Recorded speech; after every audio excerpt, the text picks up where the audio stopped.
Ini mavuto ini amai vanandirera vanamarira kare ndigona ndimusodzi chabe achimwene muri gutinu mavuto ine mavuto aya chifundo ine chifundo ine amai vanandirera vanamwarira kare amai vanandirera ine vanamwarira kare ndigona ndimisodzi chabe achimwene muri gutinu ndigona ndimisodzi chabe achimwene muri gutinu banje usapanga madzuru umwene kundikumbura madziko chifundo zvakaoma maita pfuma makadii zvakaoma Zimbabwe Zimbabweans we've witnessed something that we've never witnessed in our lifetime. But Shkura, we never saw what we are seeing in Zimbabwe. Tumirai madyira zviri sei ndakasimba mwana wamai zviri kufamba here zvakaoma ona dhiriwo rairo anogara mudhiriwo dhiriwo rarembanje gara mudhiriwo dhiriwo rairo anogara mudhiriwo dhiriwo rarembanje gara mudhiriwo vakomana vanogara mudhiriwo dhiriwo rarembanje dhiriwo musatambe navo vanogara mudhiriwo dhiriwo rarembanje iro dhiriwo ravakomana ona dhiriwo rarembanje vanogara mudhiriwo vanogara mudhiriwo vanogara mudhiriwo makadii vana vezimbabwe atete masi ndatenda mainono zviri sei it's a spoiled birthday. I was supposed to have come here toita ka presentation toraisa mari yedu yekutenga keke totenga keke tofara semhuri yezimbabwe sevana vezimbabwe. Today is my birthday. Handichatauri kuti ndaane makore mangani kuti awandisa makore acho, but zvakaoma. We have lost a cadre. We have lost another fighter in this struggle to free Zimbabwe. Atete Angeline Damson, how are you? Yeah, it's a very sad day. It was supposed to be my birthday. I was supposed to be smiling all the way since I escaped that excruciating womb. You know, it's not nice kugara mudumbu ramai uchifambwa newe vakasvika pavasvika vanenge vachita makuhwa vakadza nemakuhwa iwe unenge uchiteerera vachinyeya iwe uri mudumbu. 𝗵𝗂𝗶 zviri kufamba here. Can you translate for me that song? I love it. I'll translate the other day. Sorry, my brother. This is a very sad day. A very, very sad day. I was supposed to enjoy my happy birthday at Angeline. Unfortunately, the day turned to be a very bad day. We have lost a cadre through political violence. Thank you, Atete Charity. I was supposed to be enjoying this birthday, but unfortunately, I'm not going to enjoy my birthday. It's a spoiled birthday by ZANU-PF, as we have lost a foot soldier, someone who is on the ground fighting for you, fighting for me. I'm told dogs attacked our President Convoy. Yeah, violence is escalated. The problem is these people who think that they love Emerson Mnangagwa. I don't think that they love Emerson Mnangagwa. These youth, they don't love even ZANU-PF at all. I think what I mean is, yeah, it was supposed to be my birthday, Mkoma Brian. Unfortunately, it's a spoiled one. I'm not going to enjoy the birthday. So today I'm talking about this political violence that we have seen claiming one of our foot soldiers, Tinashe Chitsunge, who has been hit by probably a brick or something like a simbi. And we all understand, we saw the video when these people were attacking this lorry. Maposter rally edu, people wachenda ku rally. So ZANU-PF mobilized and started following this car. When they were following this car, they started tearing these posters, throwing them in the car. They started pelting those people with the stones, unprovoked. We saw it unprovoked.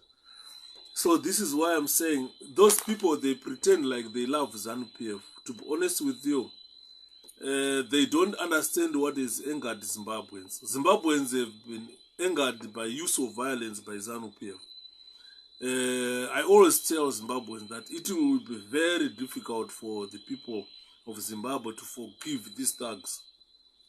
If things change on the 23rd of August, as we are set to change, I am not going to see the people of Zimbabwe forgiving these people. I am telling you, hear it from me.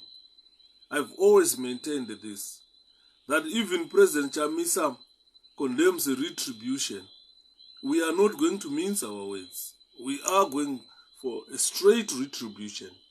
The country will be in chaos starting from the 24th of August once ZANU-PF is defeated. We are not going to sit on our laurels. We are going to effect citizenship arrest to all those who have committed crimes. Because, you see, Mo Blessing has been killed almost a year and a half now, and his solicitor is in prison. And the Mo Blessing's killers were never arrested. They sacrificed a certain boy who probably wasn't there when this happened. So this boy probably is out of prison by now, and Mo Blessing hasn't been buried. Before Mo Blessing hasn't been buried, ZANU-PF strikes again, killing another cie member, unprovoked. So this is why I am saying, how can I get in your 𝗪𝗲𝗿 which ping and link? Oh dear. Sorry, Mkoma Thomas. It's on my wall. You can go on my wall and read it. It's there. It's very unfortunate that today I'm not in the mood, as you understand what has happened now. Mkoma 𝗪𝗲𝗿𝗵𝗁, right? These thugs must go. Let's make our own soldiers. Me, I'm free to die for our. This is what exactly I was telling people today, Mkoma Tendai himself. That look, we have been bludgeoned, we have been abducted, we have been tortured, we have seen friends and relatives dying, like what you've seen today, a cie activists being stoned to death by people who purport to love Emerson Mnangagwa. So unfortunately, I've been asking certain guys about the incident. They were saying, no, these people were never sent by Emerson Mnangagwa, but they were sent by Constantino Chiwenga. They are accusing Constantino Chiwenga of mobilizing and sending this youth. He's saying, the guy was saying those people are not youth, but they are soldiers who have been released. You understand, Emerson Mnangagwa removed soldiers from the range and so forth, so they were deployed like the 2008 election to go and cause mayhem. So these are the soldiers that same soldiers who shot and killed Zimbabweans on the 1st of August 2018. We are back in August. 5 years later, they have started killing innocent Zimbabweans again. So that means every August we are going to be killed. Or it means every August Zimbabwe will see bloodshed. Already there is bloodshed in our country. The problem is this bloodshed is state-sponsored violence. The killers haven't been arrested. Nicky Mangwana is lying. Is lying. No one was arrested. But the good part is the guy who committed the crime, who was leading the murderers. People have identified him. And I'm appealing to the people of Zimbabwe that this is not time of peace.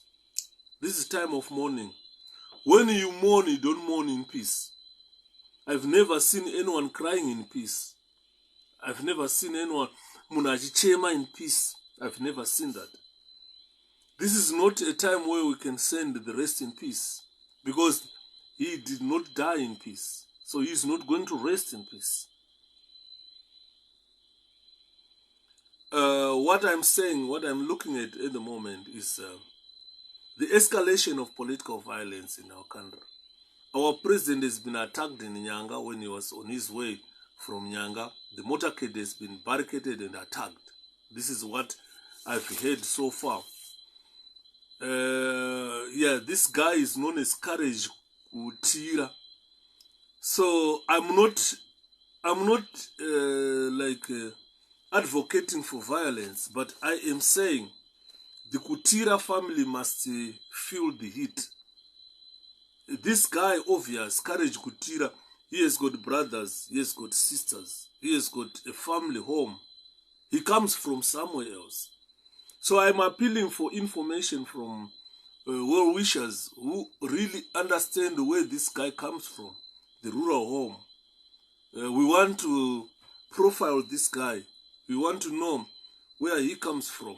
If he comes from Mashonaland West, please, those who know this guy, please hit my inbox with any information you have. We need to profile him. We need to really profile him. We need to profile the family. We need to profile baba wake chaicha vakambereka kana vari vapenyu. Anonzi 𝗳𝗶𝗴𝗵𝗁 has been identified. So I am saying to the people of Zimbabwe, we are sick and tired of burying people. �CCC is sick and tired of burying people. Let me not include �CCC. I don't want to include a political party at this juncture. I am saying Zimbabweans are tired of burying people. Healthy people being bludgeoned to death on a daily basis in our country is something that we should never tolerate. So what I'm saying is that political violence, as you have seen now, let's make it a tit for tit, an eye for an eye. This is where we have reached that extent now. We have been quiet for 23 years. We started when we went into politics in 1999. 2000, we saw the other side of ZANU-PF.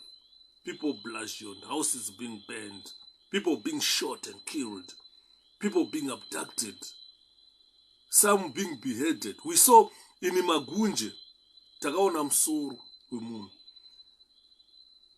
An MDC youth was beheaded in Magunje. Guys, I am telling you what I saw with my eyes. What I saw with my eyes in Magunje.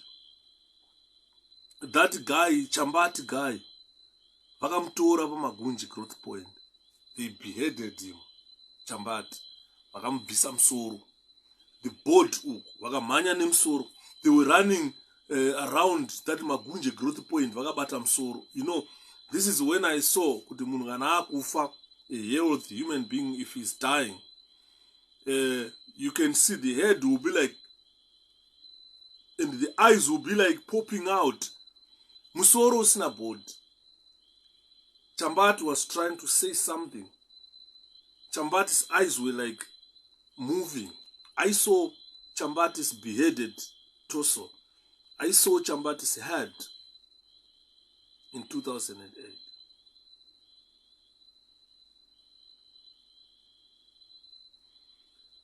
This is something that we should not take lightly. We should never, 𝗃𝗂𝘁𝗁, we should never take lightly, because the worst crime in the world is murder. When you commit murder, it's an international crime. Even if you flee Zimbabwe, a murder crime will follow you wherever you go. Murder is never pardonable in the world. There is nowhere you can see a person being pardoned for murder. If you commit murder, mosha murder, I expire. Kana ukagara 100 years, the day you step back to where you came from, you will still be arrested for murder. And you still go on trial for murder. This is the offense that even in the Bible, murderers were stoned to death. If you read the Bible, you will find that murderers were stoned to death. And this is not time to laugh, guys. This is no time. We've got no time to waste now. We've lost one vote. I was supposed to be celebrating the Supreme Court judgment where 12 𝗃𝗂𝗁𝗵𝗁 candidates were reinstated, because ZEC was saying we did this, but ZANU-PF was saying no, we never did this. And the ZANU-PF were not there. They are not the people who were running the elections. The elections are being run by ZEC. So it was fully and foolish for the judge who presided over this matter and put a stupid judgment. We don't call those people judges. No, no, no. They are political activists masquerading as judges, wearing robes and those fun wigs in court. They fail to interpret simple laws. We have seen a lot of people die. John Ndira, Joshua Bagacheza, Chimenya, Mabika, Mboneni, Tinashe today, Mambuganda. The list is endless. Chambati in Magunje, who was beheaded. The head was removed from the torso. This is too much to stomach for the people of Zimbabwe. We can no longer stomach this anymore. We have reached a point where we say enough is enough. If you are a Zimbabwean, this is what destroyed ZANU-PF. Violence destroyed ZANU-PF. Sorry, guys. It's like, yeah, much better. Violence itself destroyed ZANU-PF. ZANU-PF was destroyed by use of violence. A lot of people do not associate themselves, don't want to associate themselves with the ZANU-PF because of violence, because of these killings. Because if you go to Zimbabwe, ladies and gentlemen, ZANU-PF has used political violence as a common means, as a way of achieving their political goals. ZANU-PF cannot win elections in Zimbabwe without the use of violence, without all these shenanigans of killing people, without all these shenanigans of rigging and stealing elections, barricading roads. Opposition is not allowed to campaign in our country. 𝗃𝗂𝗏𝗵𝗁. It's so sad what is happening in Zimbabwe at the moment.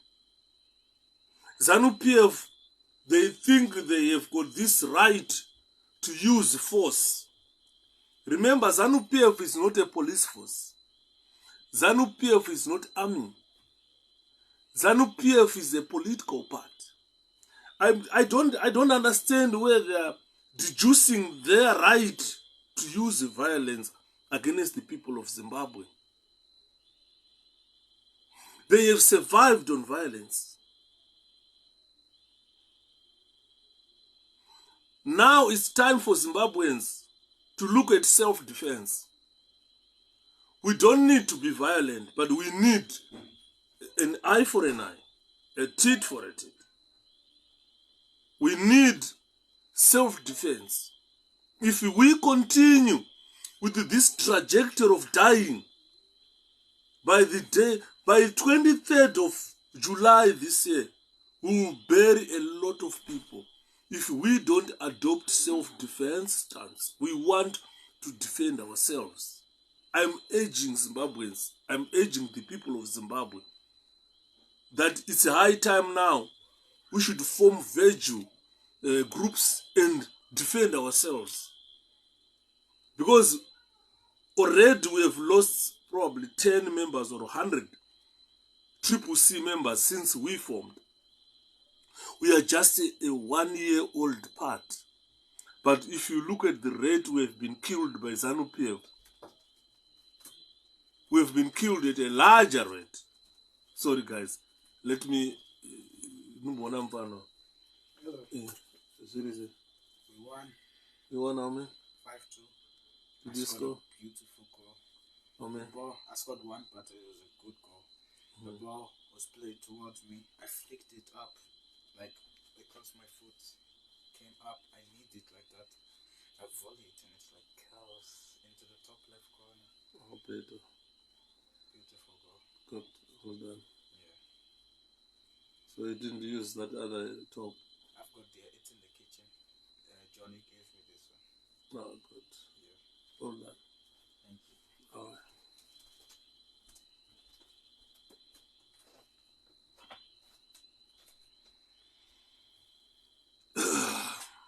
Guys, yes, honestly, those people we are saying, even if it means using petrol bombs to defend ourselves, we better adopt that strategy. Even if it means illegally arming ourselves, we better illegally arm ourselves for self-defense. Because if you say you are not going to arm yourself for self-defense, these people, they will come and kill you without arming yourself to defend yourself. So you rather arm yourself, defend yourself, get killed whilst fighting. Because we lost an innocent man today.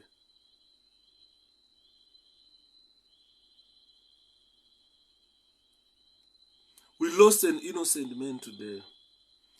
Atetemas, yeah, I know that statement could be illegal, but the Zimbabweans, there is nowhere they can get firearms to defend themselves. There is nowhere they can go and buy weapons to defend themselves.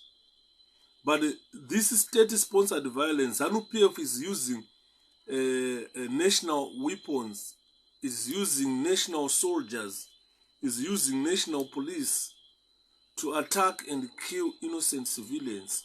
As I am speaking right now, we have got a dead body today.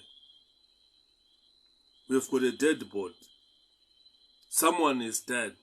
Someone has been stoned to death by ZANU-PF. So what I'm urging the people of Zimbabwe is we cannot continue to see people dying in our country. We saw it on the 1st of August, and we thought ZANU-PF has learned a lesson. We saw it on the 19th of July. This is when we saw that ZANU-PF never learned. And today, the 3rd of August, 2023, I am supposed to be celebrating my birthday today. But my birthday has been spoiled by what I've seen. A dead body. This guy is from Glenview. Tinashe Zitsunge being stoned by ZANU-PF. Stoned to death by ZANU-PF. So I am urging the people of Zimbabwe that this is a high time we should adopt self-defense. You need to defend yourself. Because whether you defend yourself or you don't defend yourself, you can still get killed. People without firearms are being killed. People without firearms are being killed in Zimbabwe. As I am talking today, I've seen some injured. A lot of people injured. One 𝗵𝗶 activist dead. I don't know where ZANU-PF is getting this right to use of force. They are not part of the uniformed forces. That means they are not part of the police, not part of the army. Those people are they use force conferred to them by the constitution of a country. I don't know where ZANU-PF is. It is just a political party like 𝗵𝗶, MDC, ANC, or whatever other political parties we find in Zimbabwe. But where are they deducing their power? Where are they deducing this right to use force against the people of Zimbabwe, who are peacefully campaigning for their candidates? I always maintained it that if ZANU-PF does not want elections, why can't they simply declare that we are not going to have elections in this country? Then we know Zimbabwe is a one-party state. As long as Zimbabwe remains a multi-party state, Zimbabweans have got right to form political parties. Zimbabweans have got right to campaign in peace. Why did they attack a 𝗵𝗶 convoy that was doing its own job? They just came there, started tearing posters, throwing them inside, pelted those guys with the stones and killed one person. Mnangagwa goes on state media and they say, we don't want violence, we are the most peaceful country in the world. Who is Mnangagwa fooling?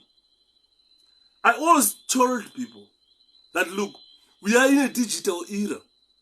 It's not, Mnangagwa lives in the politics of 70s, where the herald was the only means of communication, the only means of dispatching news to the people. It was through the main media and the radio. This is why propaganda was easy to channel. Now every citizen of a country is a journalist.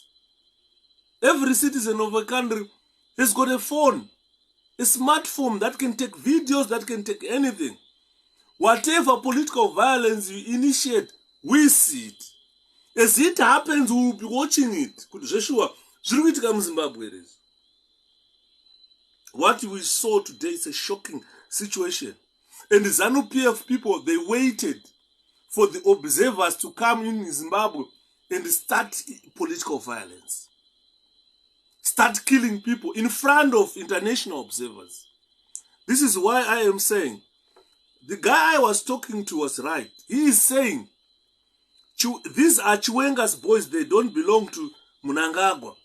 Because what they want is they want to remove Mnangagwa. Mnangagwa is threatening to fire Chiwenga and bring in Valerio Swanda as vice president. He's trying to fire Chiwenga and bring in Valerio Swanda as vice president. And he wants to bring his son as vice president. So news has reached Constantino Chiwenga that, look, your job is on the firing line. Mnangagwa wants his son to be vice president, and wants Valerio Swanda, his brother. Valerio Swanda is Emmerson Mnangagwa's brother. He wants his brother to be president, vice president, and his son to be vice president. Valerio Swanda is fully aware of this. So this is why probably Valerio Swanda had to deploy these soldiers to go and attack 𝗵𝗶 in front of international observers, killing one person in front of international observers, so that Mnangagwa is condemned Obvious, always Mnangagwa, obvious. By now, Mnangagwa's name is tarnished, and Mnangagwa is condemned by the international community. That 𝗃𝗃 has never been allowed to campaign in Zimbabwe. Yes, Chiwenga loves killing people. I don't know why he loves killing people. They are behaving exactly the Uniformed Forces as an extension of ZANU-PF. I'm going to play an audio that I received today. What is happening ku prison is something that people need to know. Guys, it's so sad what is happening. It's so sad. I need to play this. I need to play this audio. People need to hear this. Alright, pandinoitsvaga pacho mondifungisa sandapedza because I think phone yangu handina phone yakanaka, phone yangu haisati yadzoka, so it's very difficult to scroll and find some things. Mnangagwa, answer this time I don't think ED knows. Mnangagwa is the one that wants to be removed, Nana Chiwenga, in this group. This is why you see Mnangagwa issued a statement that a coup cannot remove me, because he is full aware of the skirmishes being done by Chiwenga. So Chiwenga wants to remove Mnangagwa. This is why Mnangagwa issued a statement that a coup cannot remove me. So Mnangagwa has positioned his son to be vice president from the army side, and has positioned his brother Valerio Swanda to be ready to be vice president. That means Chiwenga's job is on the firing line. So my question is, where is ZANU-PF drawing its courage and its power to use force, or their right to use force against the people of Zimbabwe? Where are they drawing this courage from? Because we all know that ZANU-PF has always survived on violence. We all know that ZANU-PF ordered the killing of Zimbabweans. We all know that ZANU-PF utilizes judges to circumvent justice and issue judgments that are senseless. Senseless judgment issued by the justice because of a circumvented justice system. We really understand that Mnangagwa does not want the people of Zimbabwe to enjoy freedom. When we say we are independent, that means we are saying we should be enjoying freedom by now. 43 years of independence is not a joke. Zimbabweans should be enjoying freedom. No one should be killed because of politics. No one should be killed because of a belief that I believe President Nelson Chamisa can run Zimbabwe better. And that is not a reason why I should be executed. Clint, Ruby, can you give me a glass of water, please?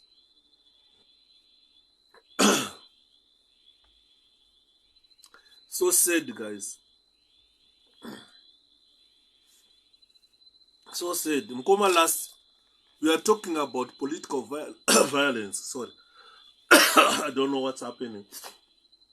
I can tell my eyes. So a lot of things just happen to me. I don't understand it. Ruby, can I have a glass of water? Because why ZANU-PF think they've got right to use force? First of all, they think that they fought for the country, they liberated the country. As far as I'm concerned, you and me, Zimbabwe is not a liberated country. It's a country that changed white oppressors to black oppressors. And we remained in the same system. Thank you, love. It's like you've brought hot water. What?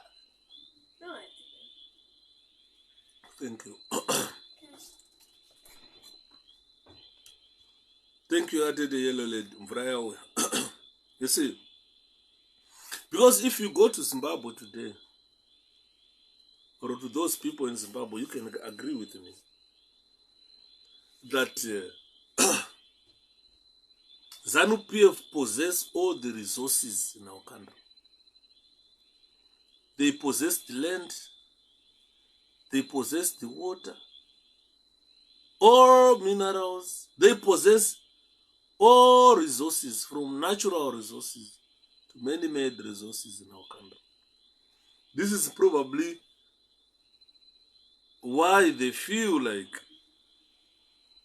they have got right to use force against the citizens of a country. They have got access to international markets where they take this gold, smuggle it and sell it outside the country, making fortune for their families, whilst you Zimbabweans are starving. Let me make an appeal today to the to Zimbabwe National Army as an organization and its soldiers. Let me make an appeal today to Zimbabwe Republic Police as an organization and its police officers. Let me make an appeal today to Zimbabwe Prison and Correctional Services and its prison officers. Let me say to the Zimbabwe Air Force and its airmen, mark my words. Mark my words. The people, citizens of Zimbabwe are tired. Citizens of Zimbabwe no longer fear you. You have been used to attack and kill the citizens of a country. The people who pay tax for your salaries. Be very careful. Be warned that when you think that you own the resources of a country, tables can turn upside down and you can lose everything that you think you have amassed for the past 43 years. I want you to mark this. That when you think the people of Zimbabwe are so stupid, the citizens are very stupid, or they are intimidated, or they are timid because of your brutal tactics,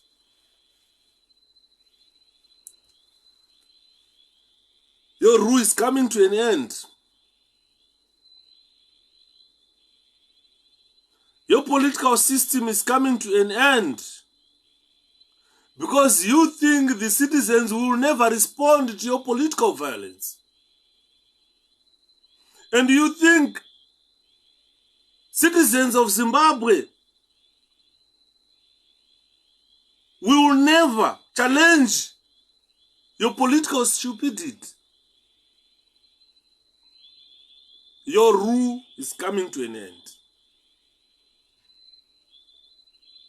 Because you use violence and you believe that the use of violence justifies your existence in power, justifies your being in government.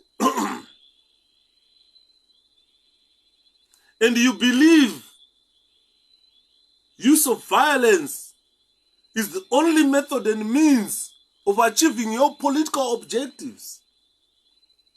What I'm saying here, if you want to be politicians, Zimbabwe National Army must be a political party on its own and contest elections.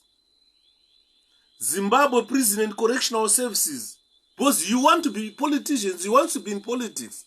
Be a political party and contest elections. Same applies to the police and Air Force. Because you are not being our uniformed forces, national army. No. You are an extension of a ZANU-PF, a political wing, which we don't want in our country. This is the reason why you are killing people. This is the reason why you are being released to butcher innocent civilians.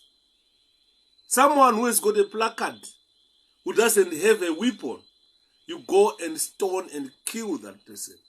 If I ask you, why did you kill 𝗃𝗂𝘀𝗁𝗃? You've got no answer. Because he's wearing a yellow t-shirt. Because he's campaigning for his political party. So you are trying to make him not to believe in what he wants to believe.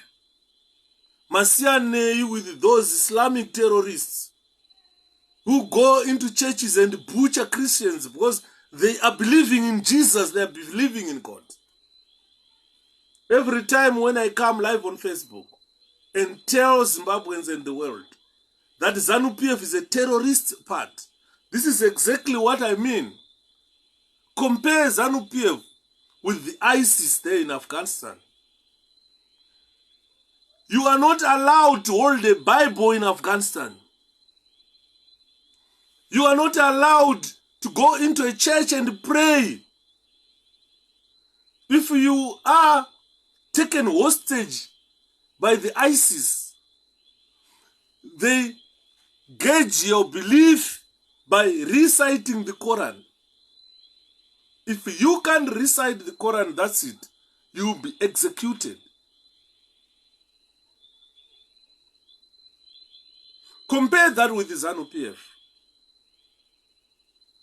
You wear your yellow t-shirt. You bought a car of your choice. You sing and go and tell people that you love Chamisa, you love 𝗃𝗃𝗃𝗁. ZANU-PF will come and kill you for that. They don't want Zimbabweans to believe in their leader. This is why we have got mild political system. It's for the people of Zimbabwe to believe in themselves and believe what they believe. Why are you killing people? Why? What is 𝗃𝗂𝘀𝗁𝗃? What is his crime? What has he done? What crime did he commit to warrant a death sentence from state violence, state-sponsored violence?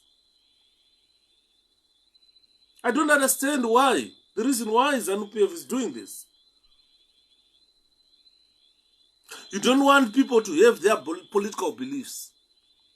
You don't want people to believe in leaders of their choice, which is a democratic right enshrined in the constitution of a country. Zimbabwe is a constitutionally governed country. It uses the constitution, which people wrote in 2013. And in that constitution, there are freedoms that you can exercise as a citizen of a country. But when you try to exercise those freedoms, you're bludgeoned to death. Why is ZANU-PF setting aside the constitution of a country and apply jungle laws, jungle rules, terroristic laws, terroristic rules in our country?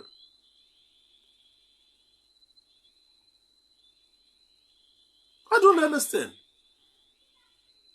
This is why I was telling people that if you see someone believe in the East, if you go to the eastern side of the world, you see countries like North Korea, you see countries like Russia, countries like China. Those countries, they've got government that believes they need to use violence in order to intimidate the populace into acquiescence. There are countries that do not respect human rights. Ask yourself how many years has Putin ruled that country? Do you think out of probably 200 million people in Russia, is Putin the only leader or the capable leader? If you want to be an opposition in that Russia, you won't survive, you'll be killed. You won't survive, you'll be killed. So I don't understand why ZANU-PF is doing that. What has the people of Zimbabwe, what have they done to warrant this? Guys, zvinorwadza. I'm in pain, ladies and gentlemen. I am in pain. I'm in pain that we've got a country governed by a terroristic government. I wonder why the western side of the world ignored Zimbabwe deteriorating.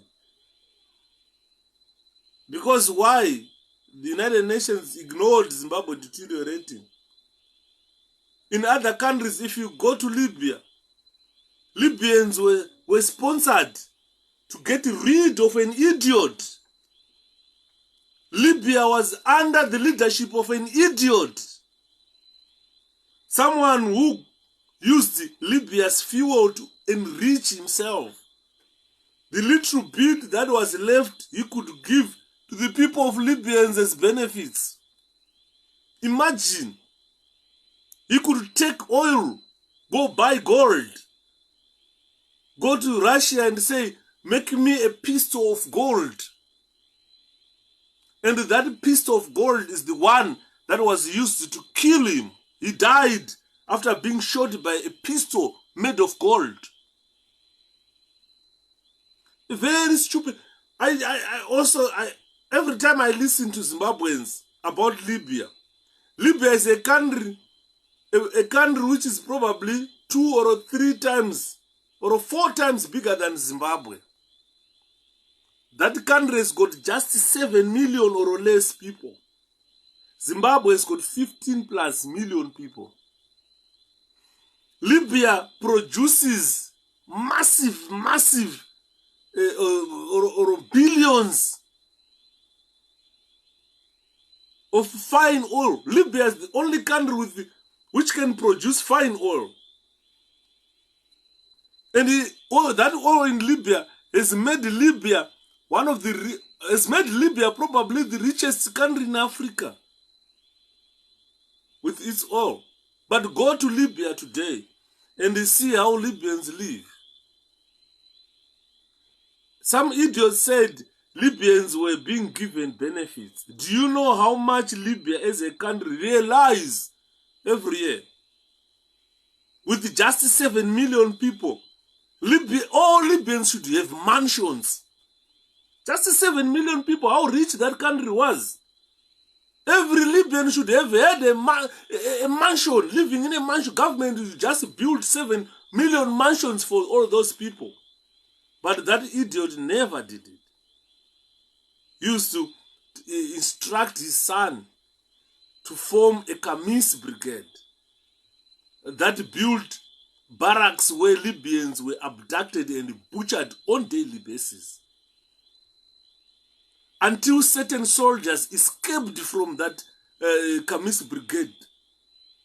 The people you saw who removed Gaddafi from power were former soldiers who saw what was happening, just like 𝗳𝗶𝗵𝗵𝗿 in the Zimbabwe prison services, who did not like what was happening in the service and simply rebelled.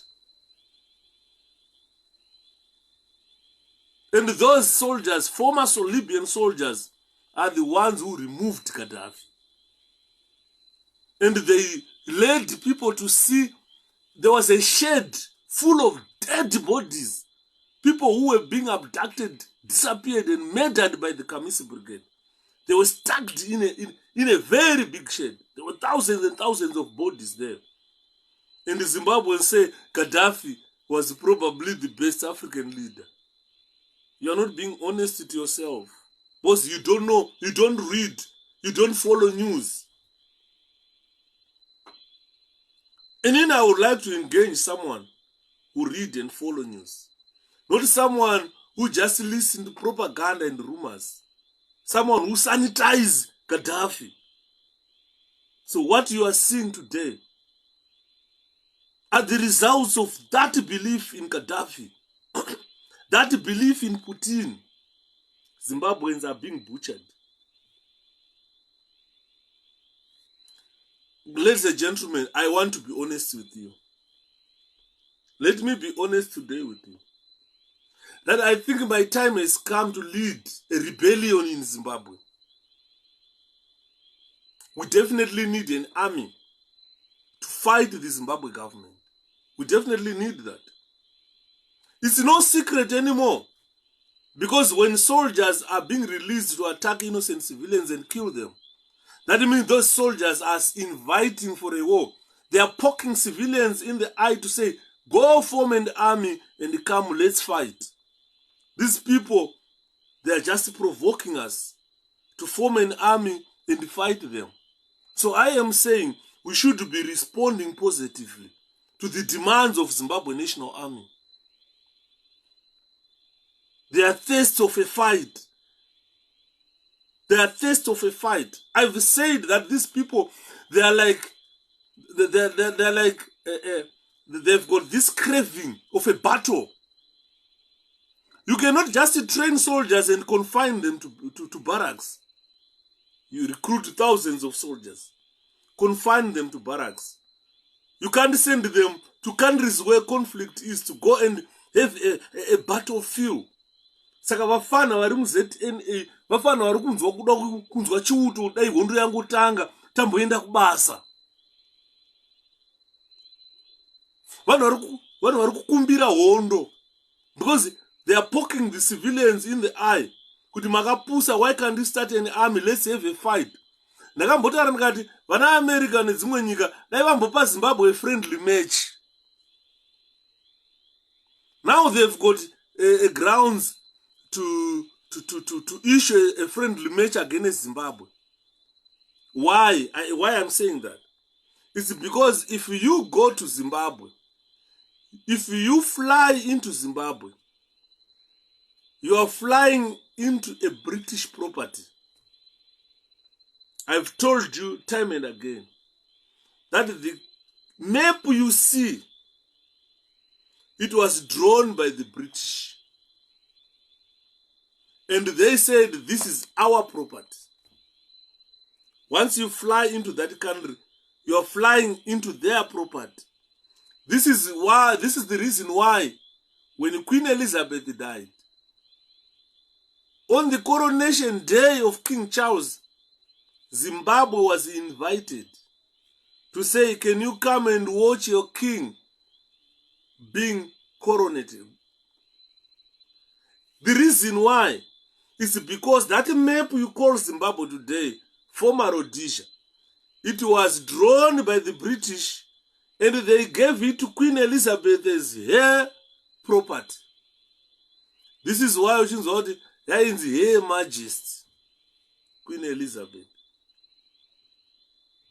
This is why you see even Mnangagwa today, he begs the British to be readmitted in Commonwealth because he knows that the property he is running is not his property.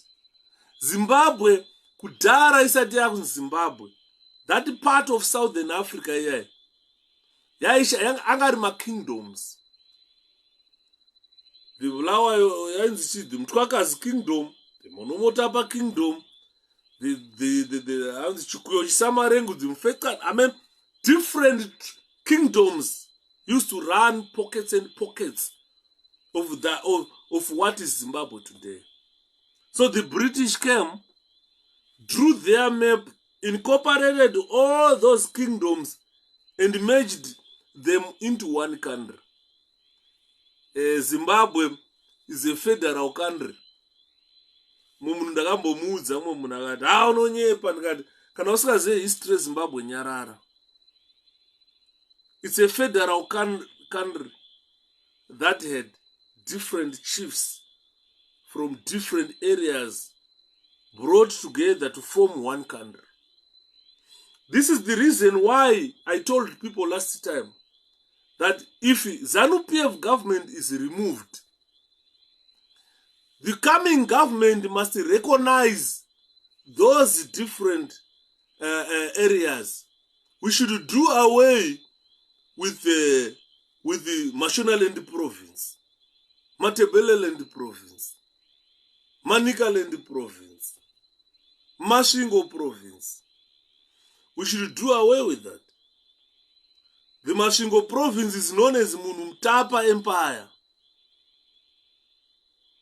The southern, the western part is Mtwaka's Empire. The northern part is part of the Mtapa Empire as well. Because Vana Chief Guru, Vana Mtapa. So we must name Zimbabwe probably according to the chiefdom or chieftainship or the kingdom. Not to name Zimbabwe Mashonaland. Not to name in Zimbabwe Manicaland, Matabeleland. What's that? This is the cause of all these killings today. Why we are being killed? It's because someone thinks Harare province should belong to him. Harare province, it was an area of Chief Mbire. And Warungu, they called him Mbare. He was Chief Mbire. And it must be retained to the Mbire people to say, okay, why it's chose to build a city in your area? And we need to know where is Chief Mbire? Who is Chief Mbire? We need to know that. It's part of your history if you need peace in your country. As it stands, Zimbabwe will never be peaceful. But someone wants to be a member of parliament for the Mbire constituency. So what I'm saying today, ladies and gentlemen, if you are a true Zimbabwean, if you love your country, let's put a line to demarcate stupidity and what we want. Because if we choose stupidity, we will cry the rest of our lives. Some of us, we have been crying for the past 22 years, 23 years. And I can't imagine myself continuing to cry for the next 20 years. Guys, we are marching towards our graves. Reflect wherever you are. That if you die today, what are you going to leave for your children? Where are your children? Mnangagwa knows if he dies today, his children owns gold mines. He has got offshore accounts with billions of money. He has got mansions. Chiwenga has got mansions in Dubai, mansions in China. If he dies today, he will leave everything to his family. If you die today, what are you going to leave for your family, for your children? If you don't want to take action now, your children will die poor, will be paupers. Your generations, about 4 or 5 generations to come, will be poor until a generation that decide to fight oppression. So why can't you count yourself? Why can't Shepherd Yuda count himself as a generation that needs to fight oppression in our country? In other countries, look at what happened in Burkina Faso. Look at what happened in Niger. They felt that they had enough with the French people and took control of their country and they say, French people, go away. We don't need you in our country. It's not because they don't need French people. It's because of people like Mnangagwa, who was supported by the British government to ascend to power when they removed Robert Mugabe. They thought Mnangagwa will be a better devil compared to R.G. Mugabe. Now the British have been debating about it in Parliament and they have discovered their mistakes. When they thought Mugabe was a devil, they've seen a devil now. They are regretting why they removed Mugabe and put a West devil in the position. So, as I understand, the people of Zimbabwe back home, they are not happy about the British people being in Zimbabwe. The general public, because they saw Katrina Lang, the British ambassador, campaigning for Mnangagwa. Katrina Lang, the British ambassador, wearing a scarf for ZANU-PF, going to 10 Downing Street in London to discuss Zimbabwe with the Prime Minister there. And he pledged to support Mnangagwa. And Mnangagwa is today shitting on their faces, urinating on the British faces. The British are so embarrassed. They're so embarrassed. Even today, even today, if the British want to sponsor another person, they've lost hope in Zimbabweans. They thought Mnangagwa could be a better devil than Mugabe, and the people of Zimbabwe could realize peace. 7 years, 6 years down the line, we are worse than what we were during Mugabe's era. Now, it's high time we should force ZANU-PF out. We don't need to treat it with the kid gloves, I'm telling you. We don't need to treat ZANU-PF with the kid gloves anymore. The soldiers, the uniformed forces, have been poking people in the eye, provoking them to say, form an army, we want a battle. They are telling you, by killing you, by torturing you, by beating you every day, the Zimbabwe National Army or the uniformed forces of Zimbabwe are telling you to go and form your own army if you want to run Zimbabwe, and let's battle it. When you win, you will be the leaders, and then you run your country. So what are we supposed to do as a people? We need to respond to that. When they say form an army, come, let's battle. Let's go form an army and let's battle. This is what they want. This is their request. Because by killing people, daylight killing, murder, it's provoking you. It's poking you in the eye. To say, endai munoita muye muturai, kana mshikwanisa. And them on. I'm saddened. Nezvandanzwa Muscat. Second in charge, 𝗪𝗂𝗶𝗵𝗵 prison, Superintendent Tamanikwa. Let me address you. Second in charge, or 2IC. Boss pa prison yega, pana officer in charge. Because they are second in charge. Wakafana kuti pachikoro pana headmaster, na vice, na deputy headmaster. Munyika muna president, mose ya vice president. 𝗪𝗂𝗶𝗵𝗵 prison, pana officer in charge. Because they are second in charge. Anova vice. Amaya awa, vanonzi Tamanikwa awa. Zvinhu zvinoshamisa. I know this lad at her age. Dai mamboti nyara zvishomanini. Because there is an audio. You were recorded. You were instructing all female officers to attend Msangano with ZANU-PF. This is why I am saying, if prison services want to be a political party, why can't you declare that you are now a political party? You are politicians. Go into an election, get defeated, and move out of those prisons. We want to put prison officers. We don't want to put politicians in the prison services. Because a prison is a place where opposition members are incarcerated. It's a place where even ruling party members are incarcerated. So the people who work in prison must be apolitical. Tina, how are you? So I am saying to Superintendent Tamanikwa that desist from forcing Zimbabweans or forcing prison officers to attend ZANU-PF rallies. I'm just appealing to you, and this is on. Besides appealing, this is a warning to you. It's a warning to you. Look at Anchuza vanhu ndikati unoziva kuti kuna prison uku vanhu vanoshanda nepfutu.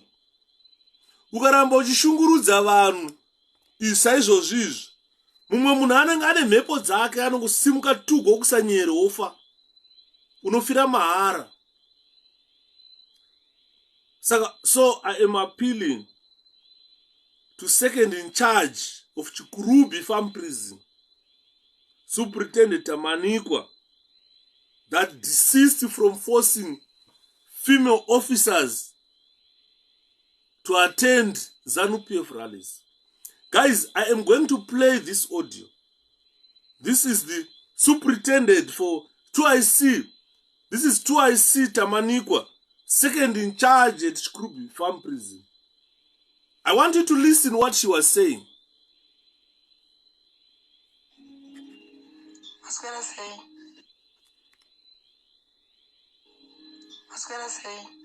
Vakadzi vese ndakusisa vakadzi vese masini officers ndimuri pagroup iro. Come on. I'm going to just say phone charger. Come on. Officers ndimuri pagroup iro riri kuti musowe mandi. Guys, problem is phone. Sorry, Mondregerao. But I'll try to play this one again. Kuti musowe mandi. Munhu wese musikadzi kuenda kumusangano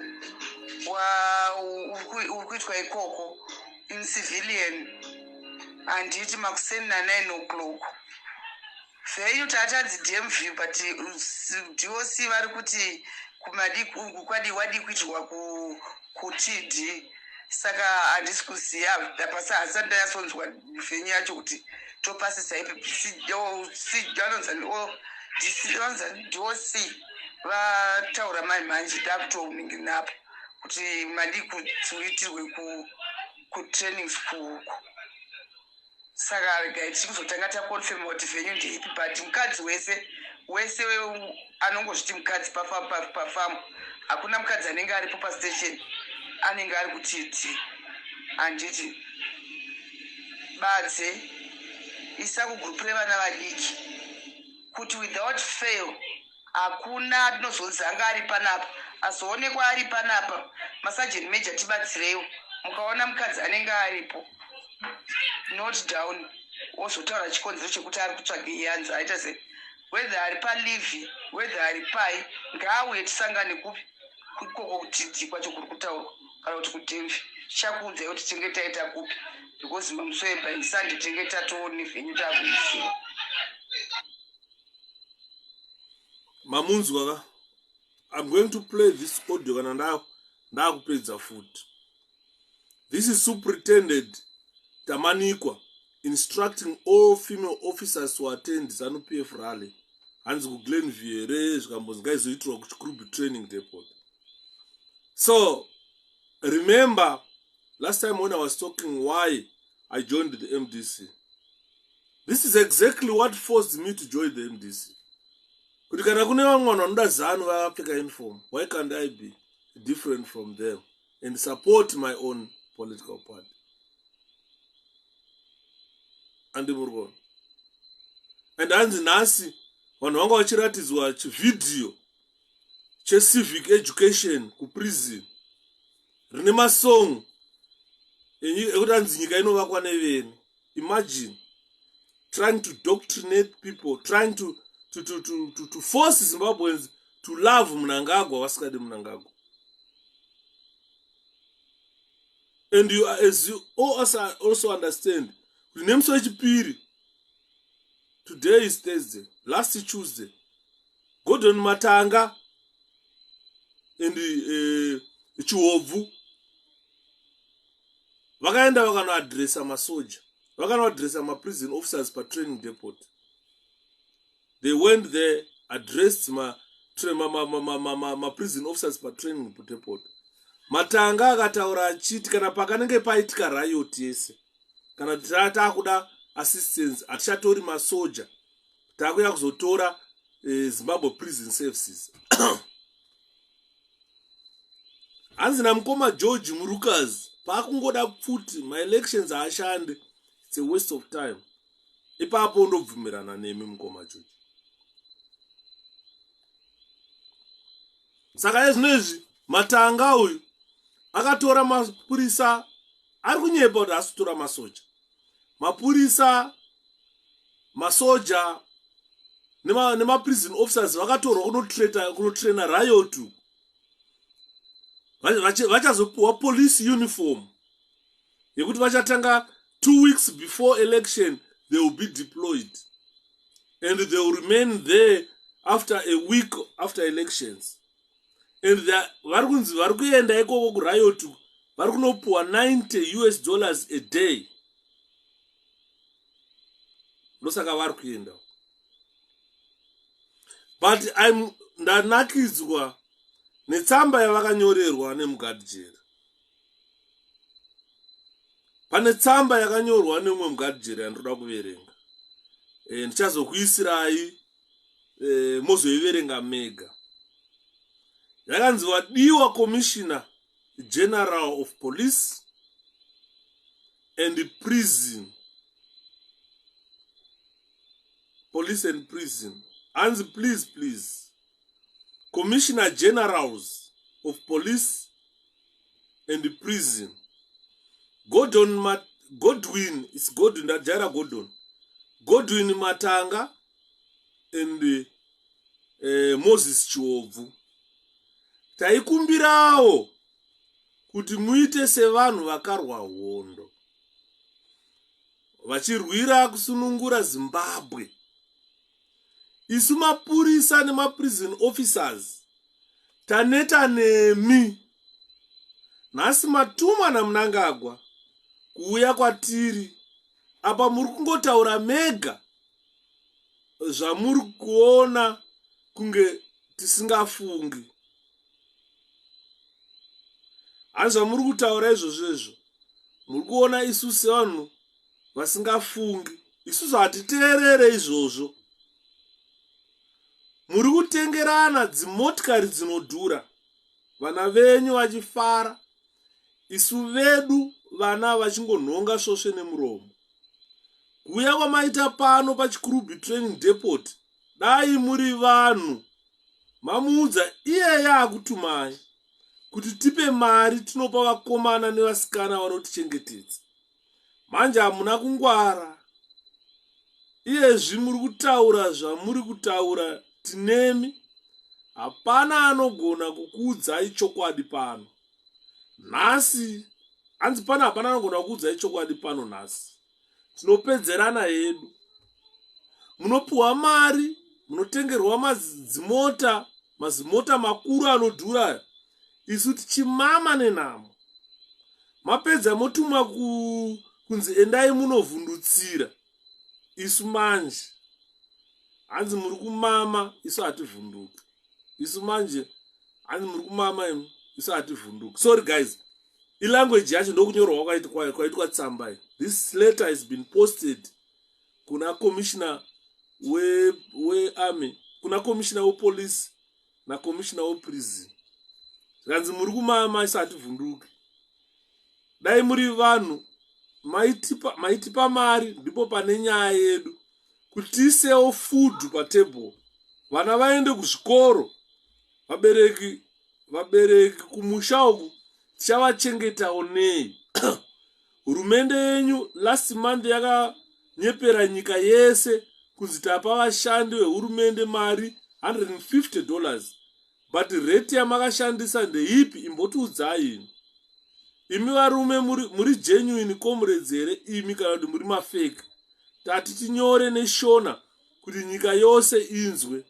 Nechirungu tichanyora hedu musi wa7 pamunoda kugara nevakadzi vedu sezvamaita nhasi. Tichaita kuti international community izive ubhinya wamuri kuchengetedza. Imi ma-service chiefs muri vatengesi, muri kutengesa nyika nekuda kwe-Ford Ranger, kutengesa nyika kumbavha nekuda kwemari. Muri kutiudza sanctions muchirega ma-resources achiitwa abused. Makatarisa ndege ivo vana Mnangagwa vari kufambira mudenga, ka marodzi ese akafa. Zvikoro tinoona vana Kazembe vari kudzidza kunze kwenyika kunana Britain. Zvikoro zvedu munyika munomu zvakafa. Isu motisira makala, but boy here musadaro guys. Iyezvi muri kutaura pano nhasi, asi isu hatiteerere zvamunotaura nokuti tavakuona. Kana muchida vhoti yedu kuti tivhote nice, gadzirisai welfare yemapurisa ari pasi, nemasoja ari pasi, nemaprison officers ari pasi. Ndiko kuti tigofambirana. Muri kunyanya umbavha tatenda isu junior officers tigere hedu mutende mamuri kutaura nonsense. Mnangagwa akabhuka mechi kare, ngaachiita zvaanoda nesu. Kana achida kuuraya ngaauraye. Antipereka 1, asi tinoziva kuti hamutipedze. This was a letter addressed to Godwin Matanga and Moses Chiovhu as the Commissioner Generals of the Zimbabwe Prison Services. I am going to try to translate this in English. It might be broken English because I need to go probably sentence by sentence, trying to make other people understand, those who do not understand Shona. We have got some Ndebele guys who don't understand Shona. And the other Ndebele guy one day was complaining that Yuda, you've got a very big program. You've got a very big platform. We love your platform, but unfortunately, some of the things you discuss, we don't understand it. We are not Shona people. So I quickly jumped in and reminded him as well that I'm not Shona, but I struggled or strived to learn Shona so that I can speak Shona fluently, just like any other person from another country. I've got Mpana wangu Eustace Panapa also speak Shona fluently, but I ask him Shona. So I'm going to try to translate this letter in English for the benefit of those who do not understand Shona. This letter is saying, please, Commissioner Generals of Police and the Prison, Godwin Matanga and Chiovhu, we appeal to you as commissioners to behave as if, or to behave like freedom fighters, people who went to fight to liberate Zimbabwe. As police officers and the prison officers, we are tired with your shenanigans. You have been sent here by Emmerson Mnangagwa. You have been sent to come to us to address us by Emmerson Mnangagwa. Unfortunately, you are just waffling or talking bullshit. This is what this guy wanted to say. Talking bullshit. You are just waffling on your own. And whatever you are saying, we don't listen to that. You are busy buying, the government is busy buying cars, or Mnangagwa is busy buying cars for you. These are very expensive cars. Your children have got enough to eat. They go to expensive schools. They are so happy. Whilst our children are suffering. And they are picking ants by the mouth. That means these people are suffering a lot. So, we welcome you to 𝗪𝗂𝗵𝗵 Training Depot. But before you came here, you were supposed to have told that person who sent you to come and address us that why can't we pay handsomely boys and girls who guard us or who look after us. Unfortunately, you guys, you are not clever. Now, you are just talking whatever you are saying here. We are here with you. And say whatever you want to say here. No one in this tent. Sorry, I got lost here. Yeah, you are saying whatever you are saying whilst we are with you here. But no one will tell you the truth today. We are going to fix you. This is what he's saying. We are going to fix you.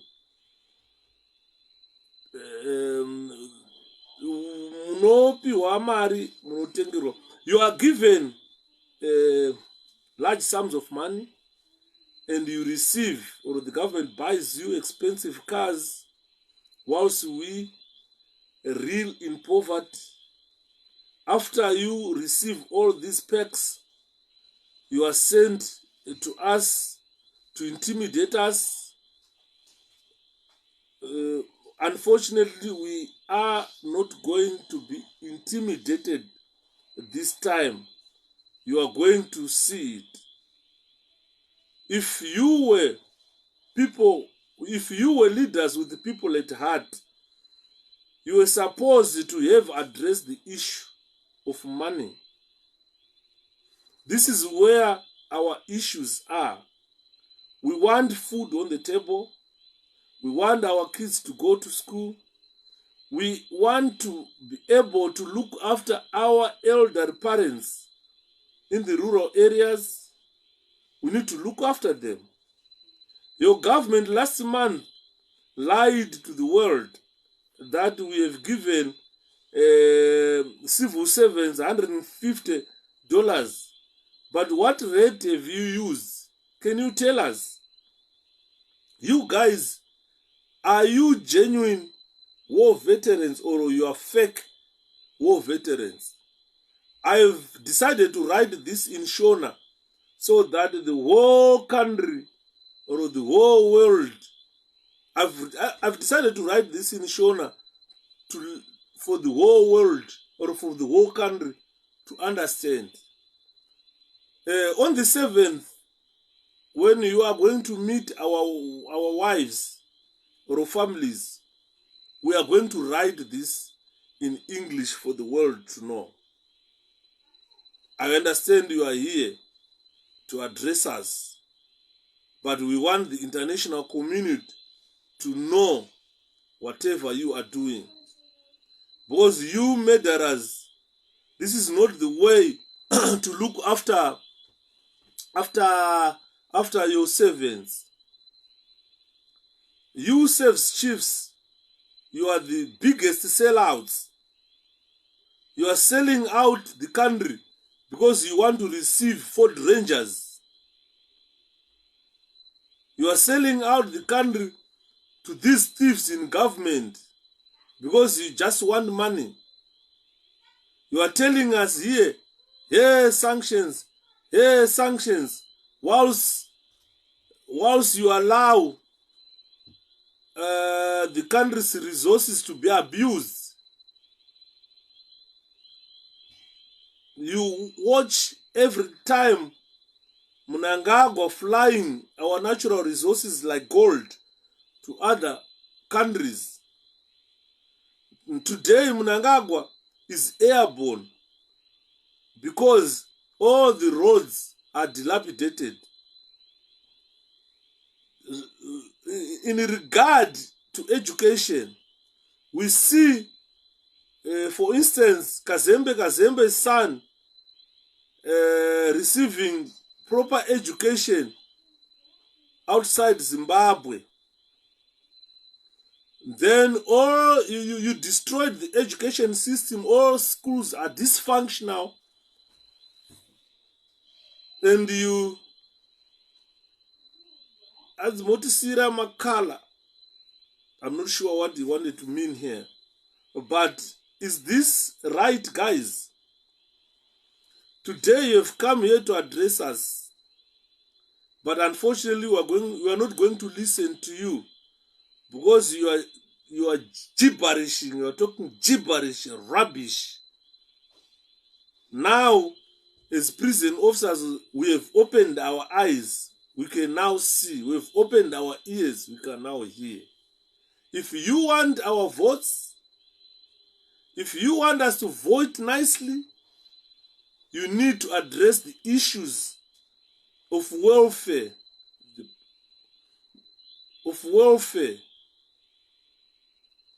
from police, soldiers, and the prison officers. Those junior officers, this is the only way we can sail in the same boat.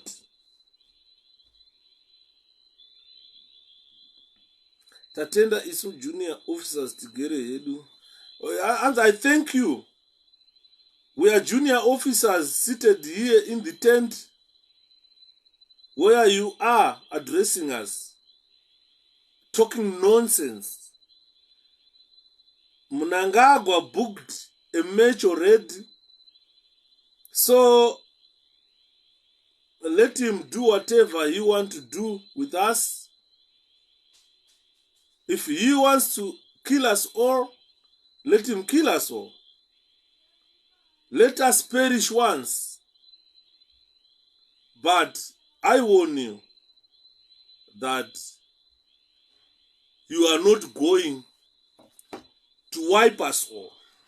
This is the English version of this letter addressed to 𝗳𝗶𝗴𝗵𝗁 and Godwin Matanga. It was written by prison officers who were seated in the tent last Tuesday when they were being addressed by Godwin Matanga and 𝗳𝗶𝗴𝗵 to say, guys, we are going to give you cars, we are going to address the issue of cars, accommodation, and so forth in December. That means after election. These guys are saying that is a stupid assertion, because if you say that you are going to address these issues in December, you only need to take us through the 23rd of August. That's it. And then you forget about us. You forget about junior officers. These youngsters are right. Because if you go today to Zimbabwe prison services, especially if you go to 𝗄𝗶𝗵𝗵 training depot and 𝗄𝗶𝗵 maximum camp, there is nothing like married accommodation anymore. Nothing like that. No secret at all. Last time I was wondering, when I was in the prison services, sometimes my wife visit our rural home. Then I will be left alone in the house. I was sharing this house with another junior officer. And that junior officer will go to night duty. Will go and work night duty like 10 to 6. So I will be alone in that house with his wife. I don't want to say a lot of what could happen when I am alone with my junior officer's wife, whilst my junior officer is at night duty. We will only be two in the house. I didn't do night duties because I was working at the prison national headquarters. So we never did night duties there, because I was like an accounts clerk. But I want you to imagine that I've got a junior officer who I share with accommodation. My junior officer is at work. My wife is not there. Has visited our rural home. So I am alone in my bedroom. And my junior officer's wife is alone in her bedroom. The whole night.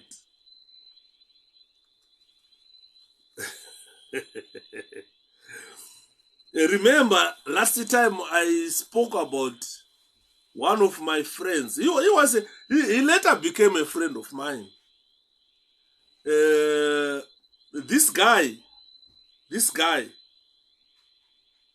he married a certain girl in the camp. Unfortunately, the girl died now, but they had divorced.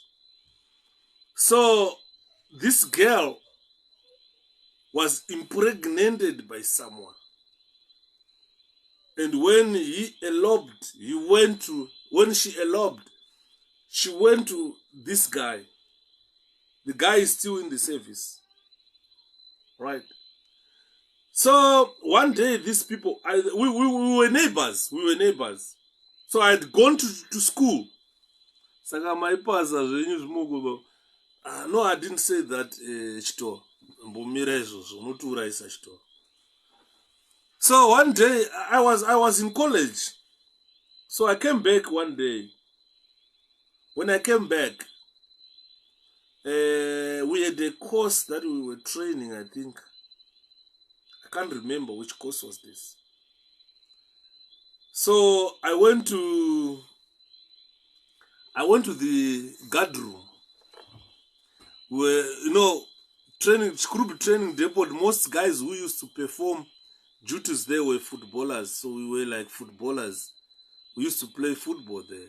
And if you were a good footballer, you'll be stationed at training depot because we wanted a very strong team. So most of the guys performing night duties there were footballers. So I was busy talking to one of, I think it was a goalkeeper, 𝗳𝗶𝗴𝗵𝗁. He was a goalkeeper. So we were busy chatting. Then Sergeant or 𝗹𝗶𝗵𝗵𝗁 came from 𝗄𝗶𝗵𝗵𝗁 prison. The guy was, they came with a PSTT car, vehicle. These guys were flying, I'm telling you. They got to the guard room. Then they asked the officer on duty, Mrewe, that, do you know, where is Festus Sumba? Have you ever seen this guy? Then they said, no, we did not see him. They said, you didn't see him? I said, yeah. They never said anything. They were armed with FN rifles. So they got out of the office, got into their car, and drove back. They never said anything to us. So it's like a few minutes later, we heard shots being fired. That's where I used to live. First shot, bang. Then I said, guys, something wrong here.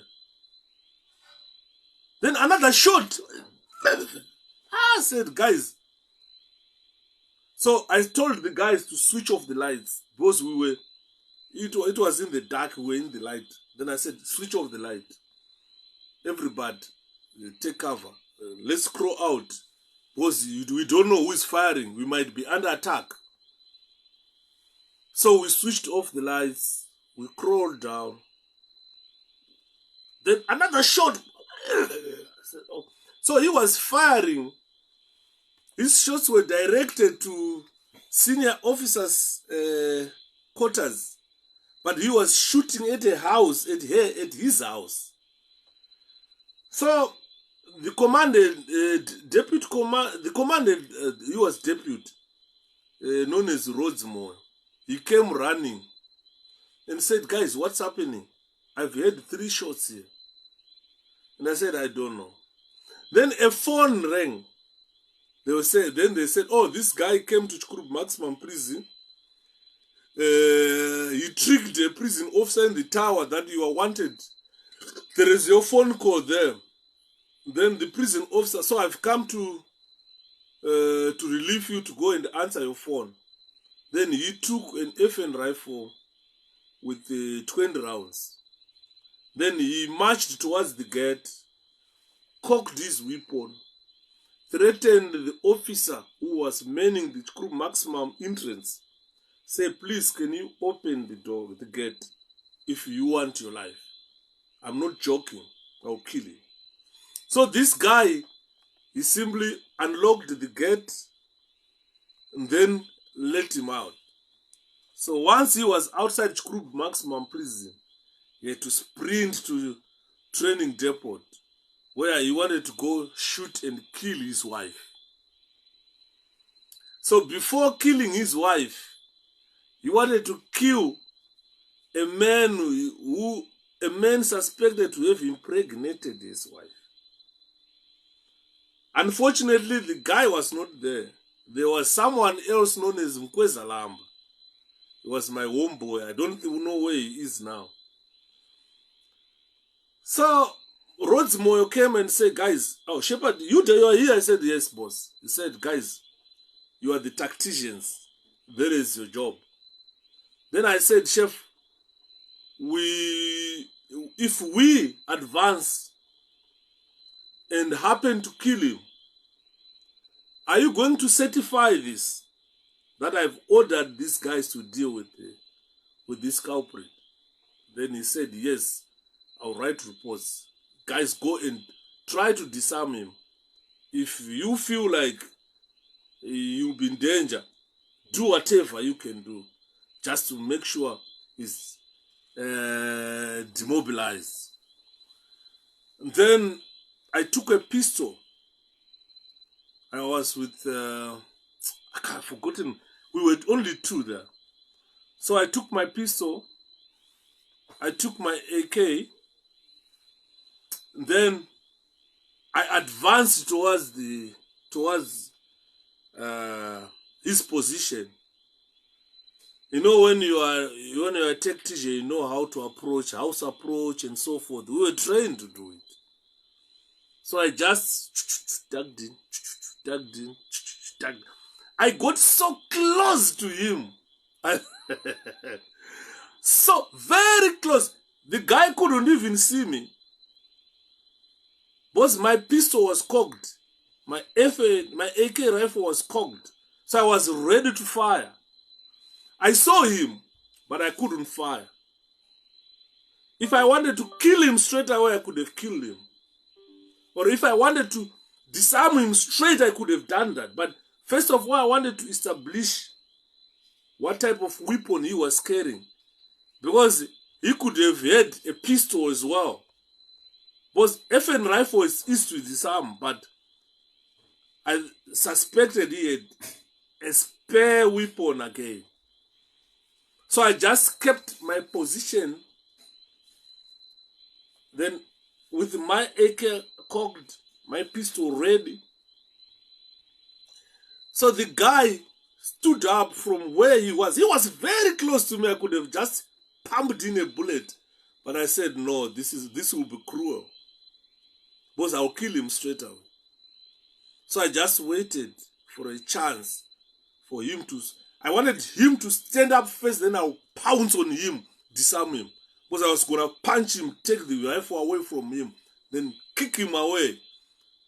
After that, then I would just run in the air. I know he will flee. So this is what was my plan. I wanted just to grab... Once you grab the FN rifle like this, even if he tries any other trick, the bullets will just... You see? So this is exactly what I wanted to do. So when he stopped firing, probably he thought he had killed the people in the house. Then he moved. Unfortunately, the house was made of timber. It was not a brick house. So I lost an opportunity there. Because when he stood up, he ran straight into the house to see what had happened there, because he was firing at the house. So when he got inside, this guy 𝗵𝗂𝘀𝗵𝗵 was not hurt. When he popped in with, FN rifle, it's almost like a meter and so. It's very long. So when he moved into there with an FN rifle, 𝗵𝗂𝘀𝗵𝗵 grabbed the barrel straight away and they started tussling. So it was now dangerous for me to go because I didn't know now that these guys are tussling and this weapon has been fired. It's an automatic rifle. It loads automatically. Obviously, there is a bullet in the chamber, and they are now. So if I move recklessly, I might meet a bullet there. Then I did not move. I just blamed myself to say, oh, I should have disarmed him before he stood up or before he entered this room. Now the situation is dangerous. So what I did is I just kept cool. I stood up, went on a Blair toilet. Then I camouflaged myself with a Blair toilet, with a pistol this time, because I didn't require a rifle. The place was very small. What I saw, it was him who bolted away. So I just said, stop! He didn't listen. I fired one shot in the air, but he didn't listen. So the guy who was inside the house now, when I fired the shot, because he disarmed him, when I fired the shot, he was now confused. He said, so these people are two men. So I made an error there. He got out of the room now ready to fire at anyone outside there. So I just stood silently. And when he came close to me, I grabbed the rifle. Then lifted my pistol. Said, I said, no, calm down, calm down. He looked at me and said, Yota. I said, yeah. Are you okay? He said, yeah, I'm fine. Are you not hurt? No, I'm not. And how about those inside the house? No, they are fine. Okay, fine. Can I have the rifle? Then I took the FN rifle. I unloaded it. I counted the rounds. I had fired almost 12 rounds. Almost 12 rounds. So he ran away. I took that weapon back to the commandant. Then I explained exactly what had happened and why we didn't demobilize him. Because it's not easy to take down a prison officer. It's not easy. And it's not easy to kill someone. So that was the case of my friend. Later on, he pretended to be mentally unsteady. They arrested him after probably a week or so. Then they took him to a mental institution in Annex Parenya to a hospital where he was like kunafa manesi mom and so forth, until doctors certified that he was mentally disturbed, so they couldn't even try him. They transferred him to 𝗂𝗶𝗴𝗵𝗁. I'm not sure where he is, because his wife, I heard, she died now. She died. They divorced. She got married to someone else. She died while she was giving birth. It was a sad story. Sad story. I wish she survived, but she died whilst giving birth. She was married. She was, in fact, happily married to someone in Mrewa, and she died whilst giving birth. Ainafa Craig useka mvesi wangu ye ainafa ari kupa annex Parenya twako akasungirwa kumbhedha. Manesi akauya ainafa achibata mazamu. Saka you find kuti later on akazobuda kuchipatara akanzi anopenga akabviswa akaiswa 𝗂𝗶𝗴𝗵𝗁. He was fine. Anga singapenge as far as I know. Apenge boss akatrainwa instructional kumbalavala. You understand? Munhu aitoziva zvaaita. He was an instructor akatrainwa kumbalavala. Saka ndiri kutaura ndichiti, we have got a problem in Zimbabwe, and our problem, it needs to be addressed by Zimbabweans. It doesn't need to be addressed by someone else. Because if we sit on our laurels and hope that the Americans would one day see sense and come to have a friendly match with the Zimbabwe National Army, that will be an invasion of another country. This is why we condemn Russia for invading Ukraine. It's like America coming to invade Zimbabwe. But Zimbabwe's invasion is justified. Because all those superpowers, what they are there to protect are the civilians. If they don't come to our rescue, that means we will all perish. Zimbabwe will end up like Rwanda, where there was genocide. About 1 million people died in that genocide. This is probably where we are heading to. Zimbabwe is not going to have any other genocide, like tribal whatever happened in the 80s, no. But we are going to have a civil war in our country. I don't need to hide this. I need to be honest with the people of Zimbabwe that the trajectory our country travels on, we are definitely going into a civil war, and the civil war is imminent. What causes civil war are political violence that are sponsored by the state. We still have more blessing Ali not buried.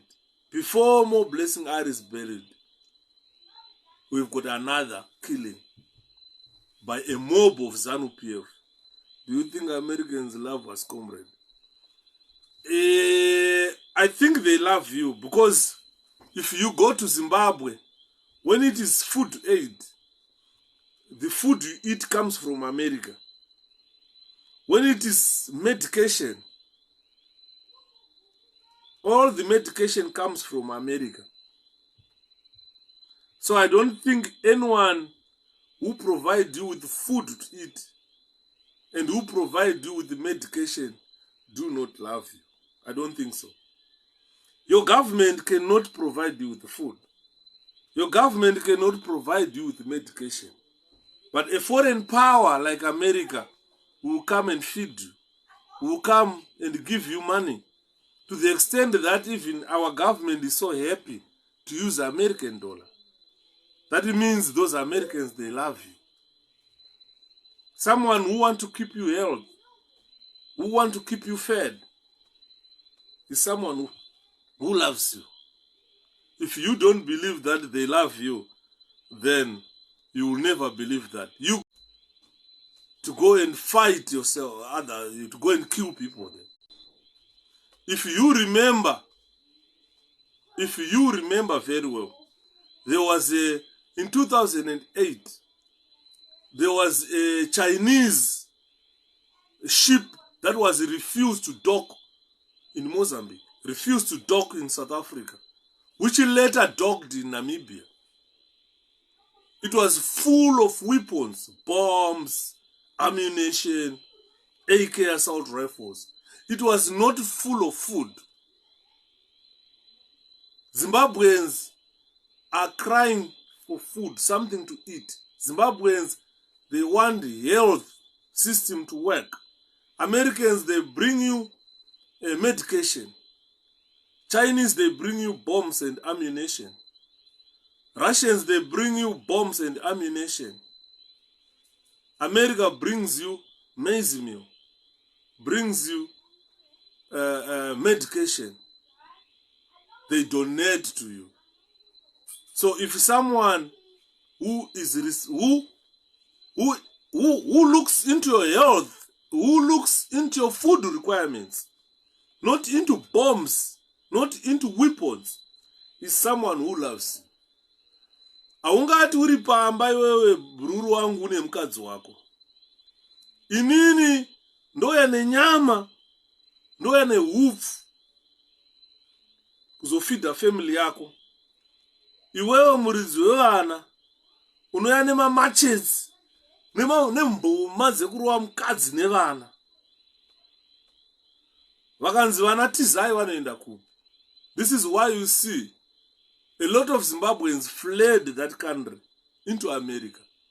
A lot of Zimbabweans fled that country into Britain.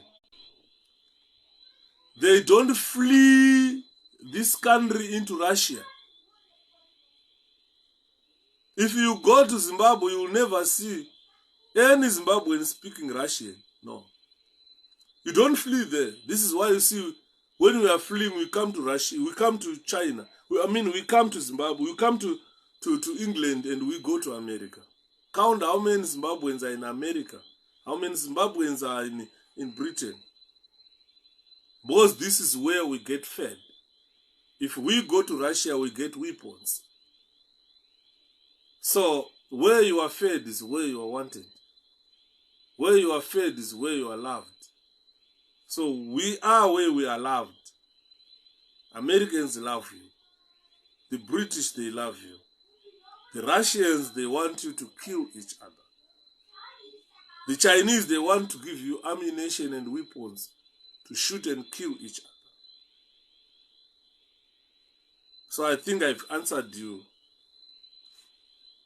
Because many groups and individuals believe that their political systems will never respond to their political demands. We don't like donations anymore. We should be able to source our own food. If we, yes, 𝗳𝗶𝗵𝗵𝗁. Remember, when I last came doing a live here, I said if I was Emmerson Mnangagwa, if I've got a chance to fly to Russia, because Russia produces more grain than Zimbabwe. Because if you see the land that Russia utilizes for grain is the size of Zimbabwe as a country. Imagine someone tilling the whole of Zimbabwe to do grain. And he can feed Zimbabwe as a whole. So if I was Mnangagwa given an opportunity to go and meet Putin, what I will discuss with Putin is about farm equipment. If Mnangagwa knows that we've got 3,500 farms, you can go to Putin and say, look, can I have 10,000 tractors, if possible? Then you go to each farm and give them a tractor. You go to Maruzeva and give them a tractor. You can talk, ayo, sando zenyu muna anokuda anokupa chikafu, not weapons to kill each other. Exactly, obey. So if I was Mnangagwa, I would go to Putin and say, look, can I have 5,000 harvesters? Can I have 200,000 tractors? Can I have experts to come and help me construct a modern railway line? Because we have got steel in Cisco Steel. We can make our own railway. Can I have experts to help us, teach us how to construct bridges?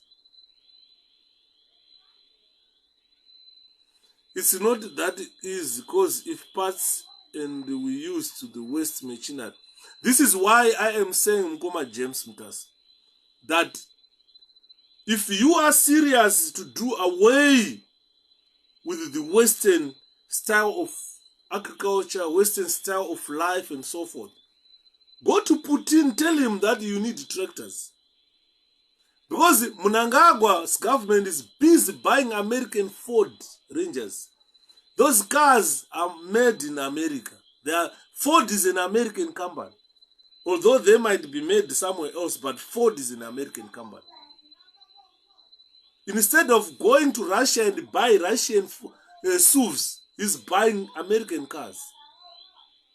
But when it comes to feed Zimbabweans, he's telling you that we are under sanctions, we can't buy medication, we can't buy this and that. But if the best, do you know that Russia trains probably the best doctors in the world? China trains probably the best doctors in the world.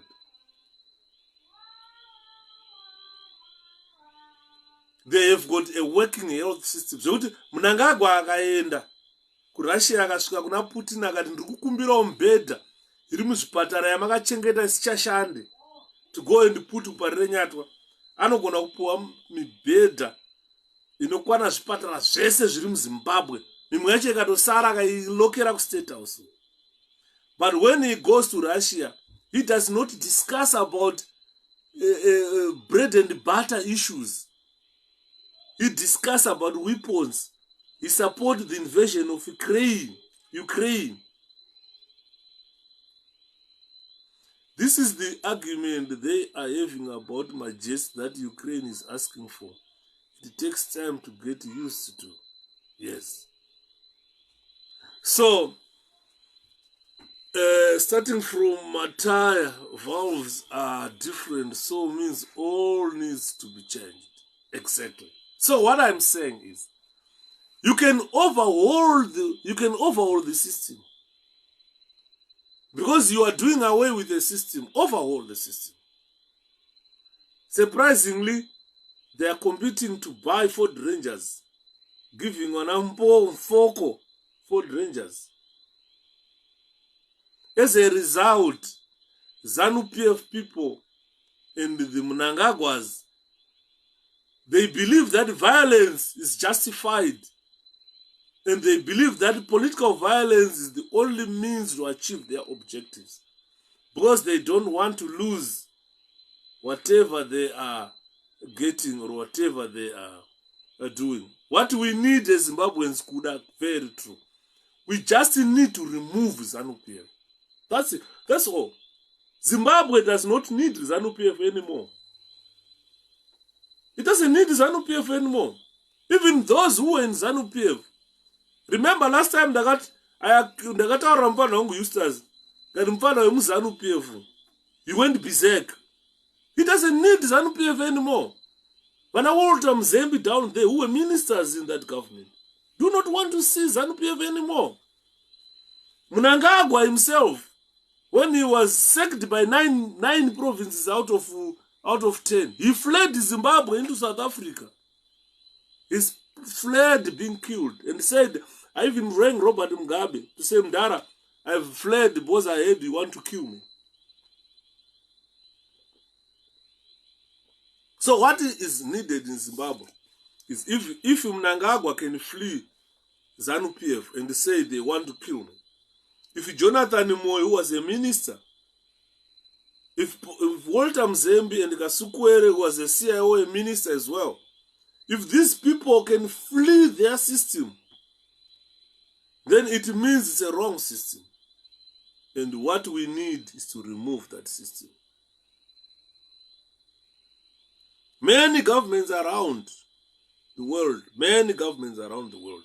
they don't know, they even ask themselves, why are Zimbabweans quiet when they are facing this brutality, when they are facing this type of violence? The intensity of the violence shocks even the world. Why Zimbabweans are quiet? Why are we so intimidated that we can't even take action against ZANU-PF? We can't even defend ourselves against ZANU-PF. People are surprised. You go to Africa, even in Africa, some African countries are surprised why Zimbabweans are so soft, despite being brutalized, despite being butchered on every day. Yes, Justice Gumbo, thank you so much. A new flower clinic is a loan from Britain. You know, it's not a loan from Russia. It's not a loan from China. What we can only get from China are weapons and ammunition. We can't get a clinic. If you go in Harare, you can find that Harare itself was built by the British. You can't see a Russian building in that country.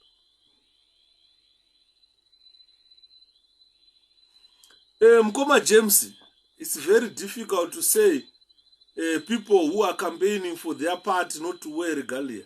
It's their right to campaign. It's their right to gather.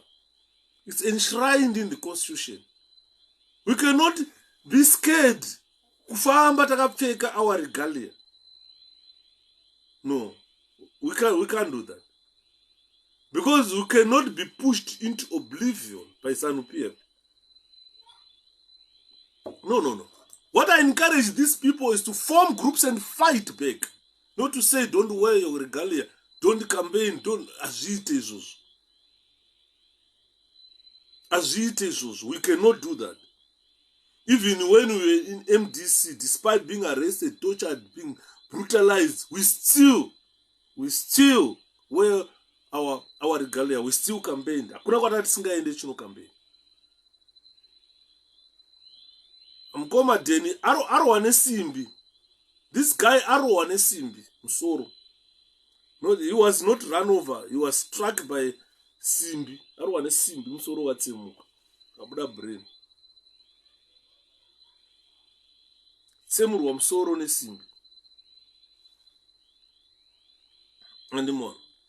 So it's like the state has declared war against its people. When the state declares war against its people, what does What does the the citizens supposed to do here? They're supposed to go into guerrilla warfare. In a similar way, these people went into guerrilla warfare with the Rhodesian Front. Because the amount of human rights violations in our country have surpassed the human rights violations by the Smith regime. For 40 years, we have suffered worse than the way we suffered under Smith. I saw Smith government. You see. So what we are saying is, this systematic destruction of opposition politics, systematic destruction of our country by ZANU-PF, this must be stopped. Was that a rally or just... They were going to a rally to Churu Farm in 𝗳𝗶𝗴𝗵𝗁. These guys, Churu Farm. There was a rally in Churu Farm. Saka motikari yao ndo yanga irorao ndo yanga ichifamba richivatakura. Then ZANU-PF mobilized and attacked them. Ndobva arohwa nesimbi.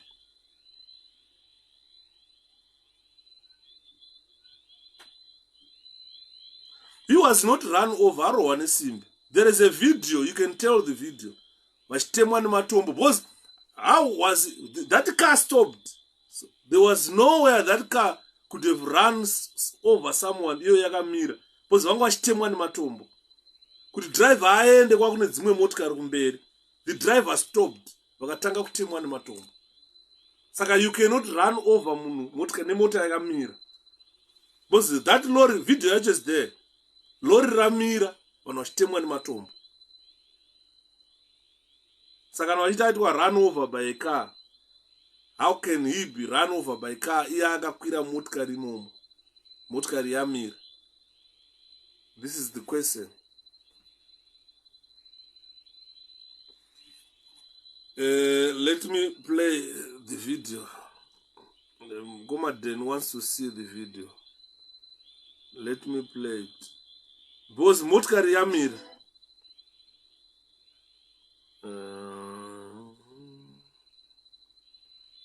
What is the video? I posted it on YouTube, I think. Not on YouTube, but on... yeah, Zagaoma. Let me try to get the video here. I've got the video, I posted it here. Onara. Ruchaga video yash. I posted it here.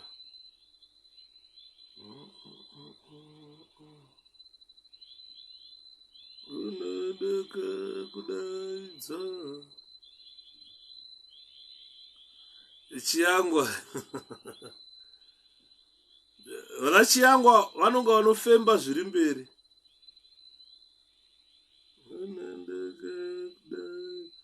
Let me check it on Facebook because I'm live here, but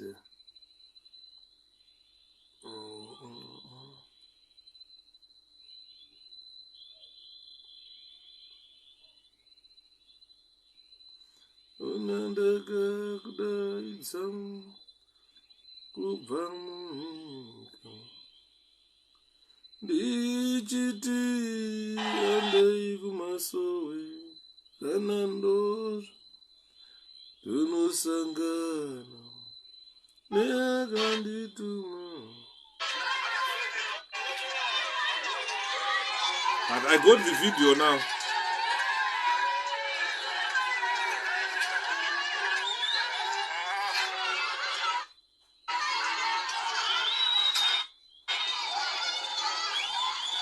Thank you. Right, guys, you see this video? You see this video? These ZANU-PF supporters. You see, you can easily identify that guy. You see, look, he's tearing the posters. And these guys were in the car. Can you see? The cars are going slowly. You can tell that in front of this lorry, there are other cars there. Thank you. God bless you. God bless you. God You bless you. see? God bless You see? God bless you. I see. I'll show you. You see now?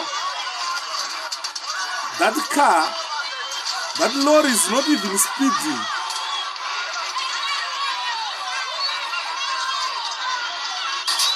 But you can hear sound of stones being thrown now. Look at that. And that car stopped. You can tell, look. You can hear this sound of stones and the car stopped. Can you hear the sound? These are stones being thrown at them.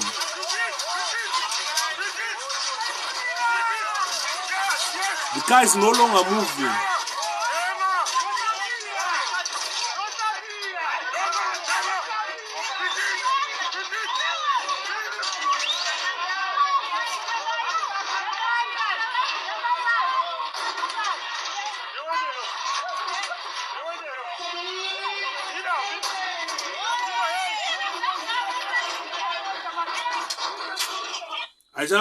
I think ndopamira motikari yanga yakamira. Because motikari yanga isingambomhanya zvokuti inotsika munhu. Motikari yanga yakamira, yazomira matombo akandwa manje. Amboridza bell. Hands not clear. Yeah, because Mkoma Mishek, you cannot film a clear video when you're under attack. Munenge muhondo. This is a battlefield. Apana paunga film a clear video. Boss pamaona munhu angachifilma, angaramba achifilma achitemwa nematombo. That can't happen. But the car stopped. The car stopped. Because this guy was filming. Achatakwa nematombo. Saka there is nowhere you can continue to film whilst you are under attack.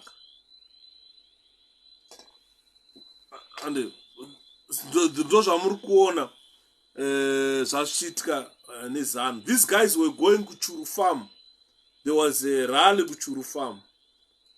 And the ZANU-PF, I don't know why they wanted to stop them to go there. I don't understand. This is what infuriates the people of Zimbabwe.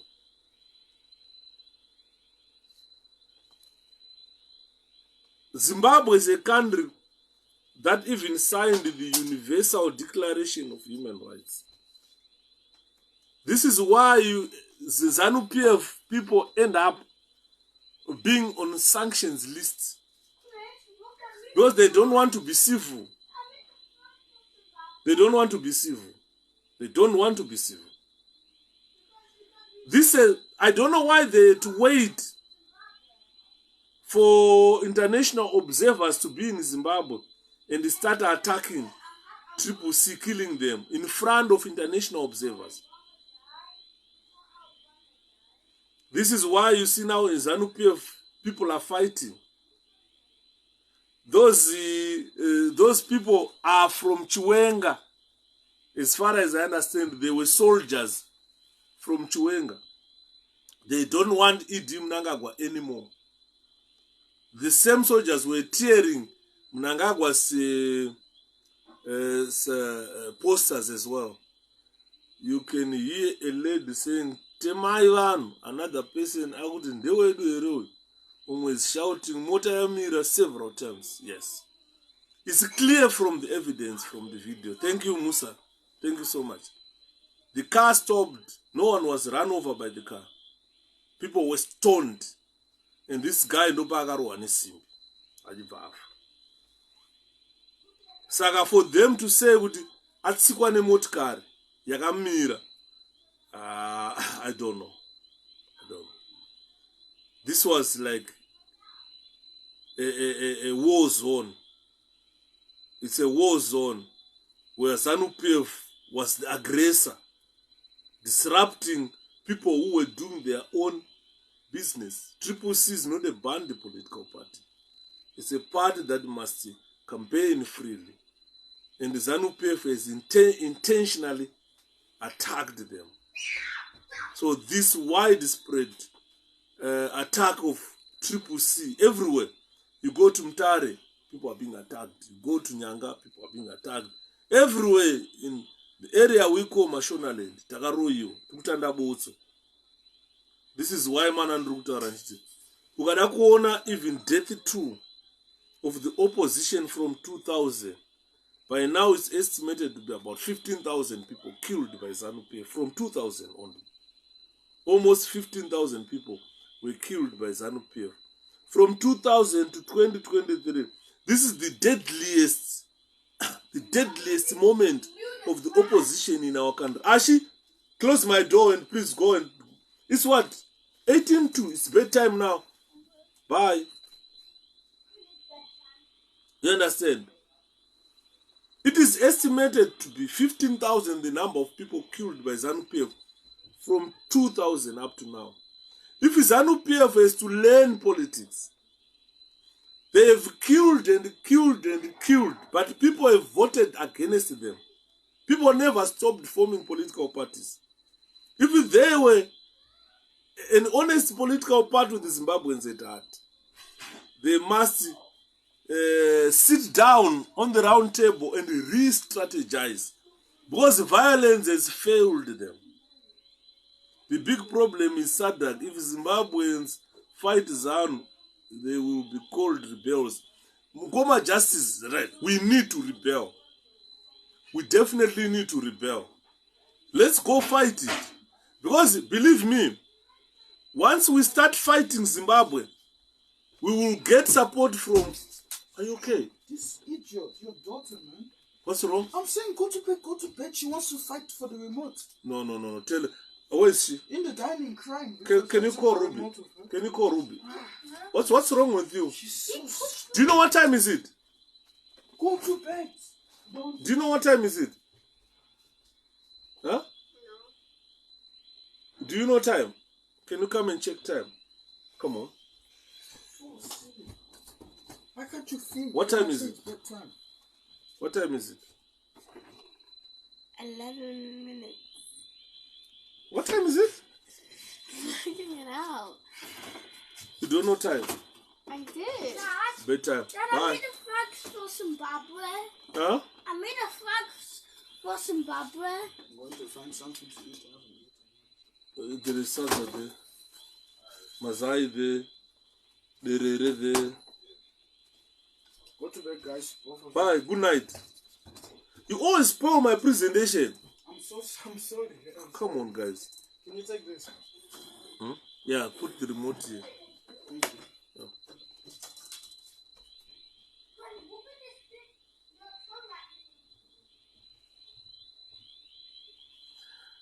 Mashak.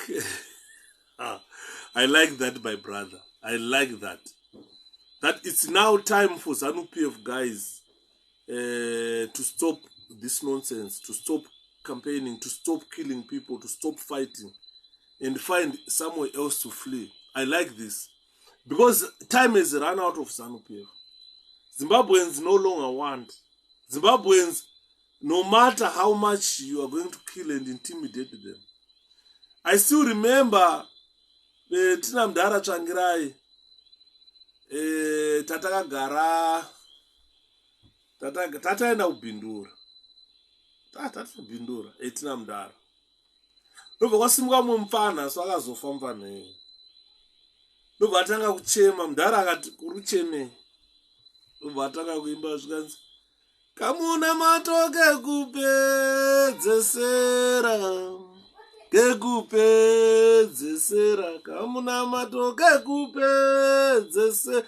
Kamuna matoke kupedzesera. Sanu yaenda kekupedzesera. Sanu yaenda kekupedzesera. Motoro wake kupedzesera. Kekupedzesera. Motora yake kupedzesera. Kekupe Mbada akaimba Mdara Changirai vakatarisa. Ndakaona Mdara musodzi chema. Guys, kana panga pana president aida nyika yake, aida vanhu vake, Mdara Changirai. Ndopa ndakadzidza chinhu chinonzi rudo pana Changirai. Ndosaka muchiona ndichiteera Nelson Chamisa. kana usingateere Nelson Chamisa, I don't know kuti uchada kuteera leader akaita semuZimbabwe. Chamisa akanga ari kwati naMudhara achidzidza rudo. Mudhara akachema tiri pabhindura. Mudhara tsvangirai kuchema musodzi tiri pabhindura. Chema Mudhara. Mbana aimba kuti moti uraya kekupedzesera. Uraya kekupedzesera. Moti rova kekupedzesera. Kekupedzesera kamuna mato kekupedzesera. Kamuna mato kekupedzesera. Kamuna mato kekupedzesera. Kekupedzesera zanu yaenda kekupedzesera. Zanu yaenda kekupedzesera. Mudhara akachema Mudhara tsvangira. Ndakamutarisa so masatya kuti piriri Mudhara achibuda musodzi. Ndosaka ndichitaura kuti kana uri a true Zimbabwean, if you believe in opposition, the only leader you can follow at this juncture is none other than Nelson Chamisa. Akadzidza rudo kubva kuna Mudhara. Ndofunga vanhu vazhinji vanonditi Shepherd ane rudo. Rudo rwandinarwo ndakadziswa naMudhara tsvangirai. Mudhara akandidzisa rudo. Ndaiti ndiri kuchikurubi dzimwe nguva madays atatu chimwe zvimafoni zvimwe tapuwa zvimafoni zvedu zvedu. Naiko ndikangogara ndobva ndati pfanya namba tatarisa namba dzacho. I think ndinadzo namba dzekumba kwaMudhara dzandaifona. Kari kubuka bhuka. Ona moti uraya kekupedzesera. Kamuna mato kekupedzesera. Kamuna mato kekupedzesera. Kamuna mato kekupedzesera. Zanu yaenda kekupedzesera. Kekupedzesera. Zanu yaenda kekupedzesera. Zanu yaenda kekupedzesera. Muna mato kekupedzesera. Mira ntarise munhu.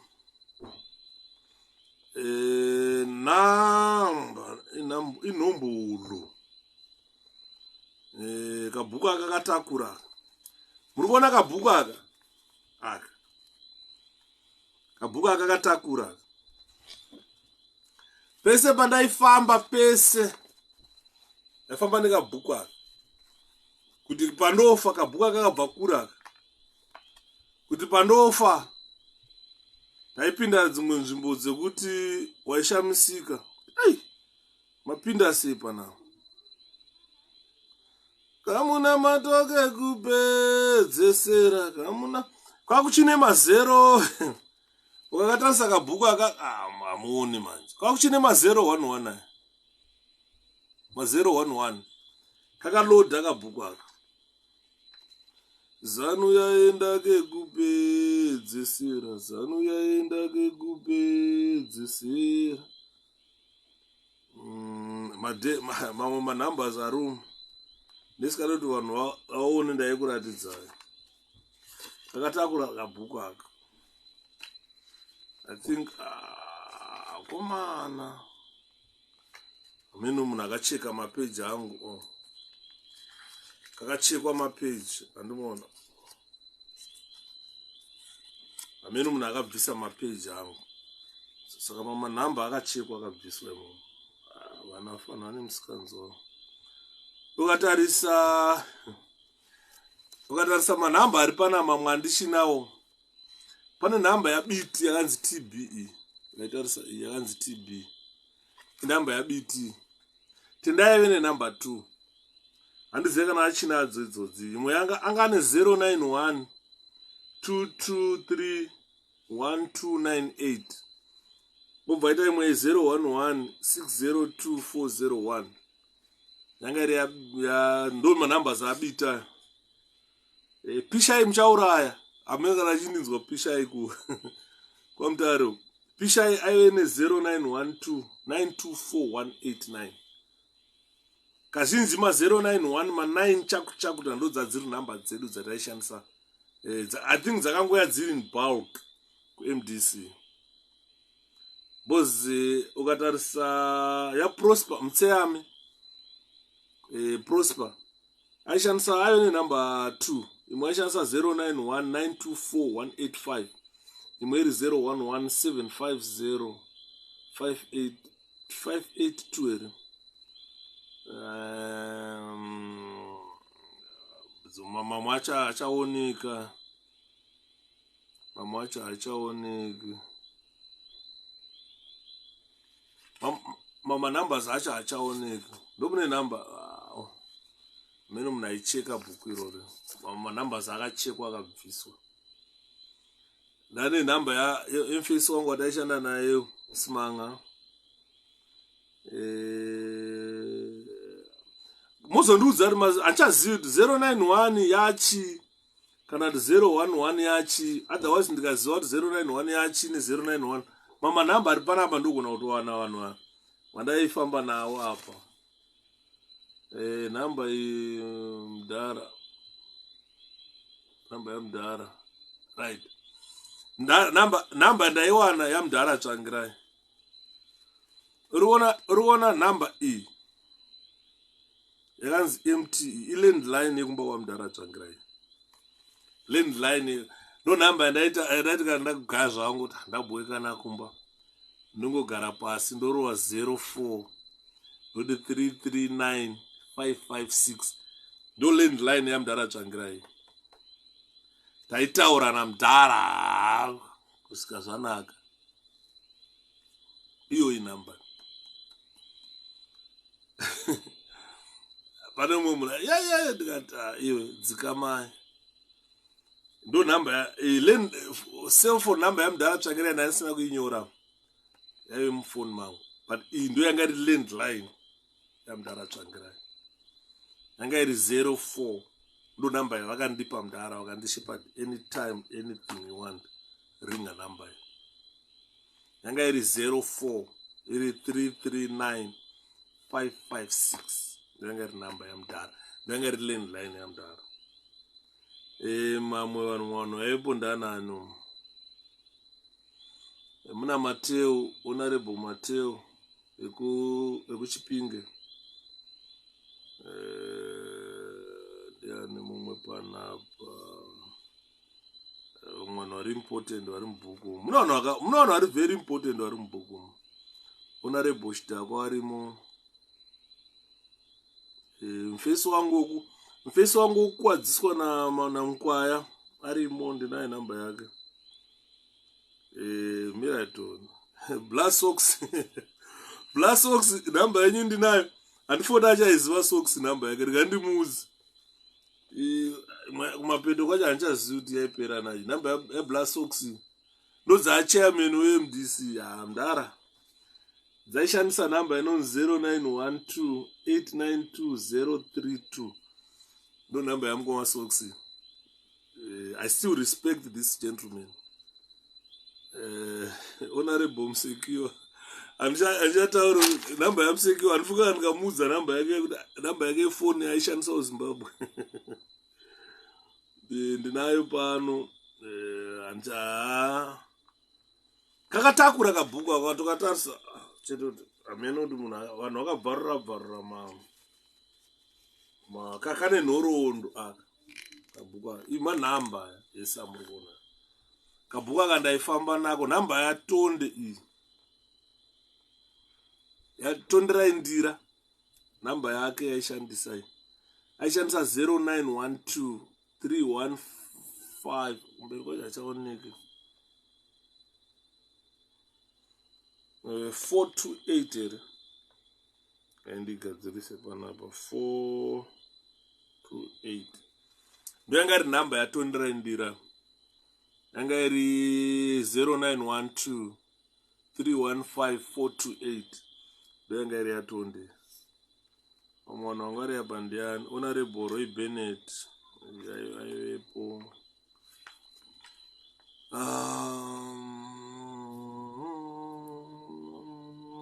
Monyuki Charlie Bint Clara Manawa Tendai Gumbe Chaka. Kakaloda kabhuku kane nhoroondo kabhuku aka. Kane nhoroondo.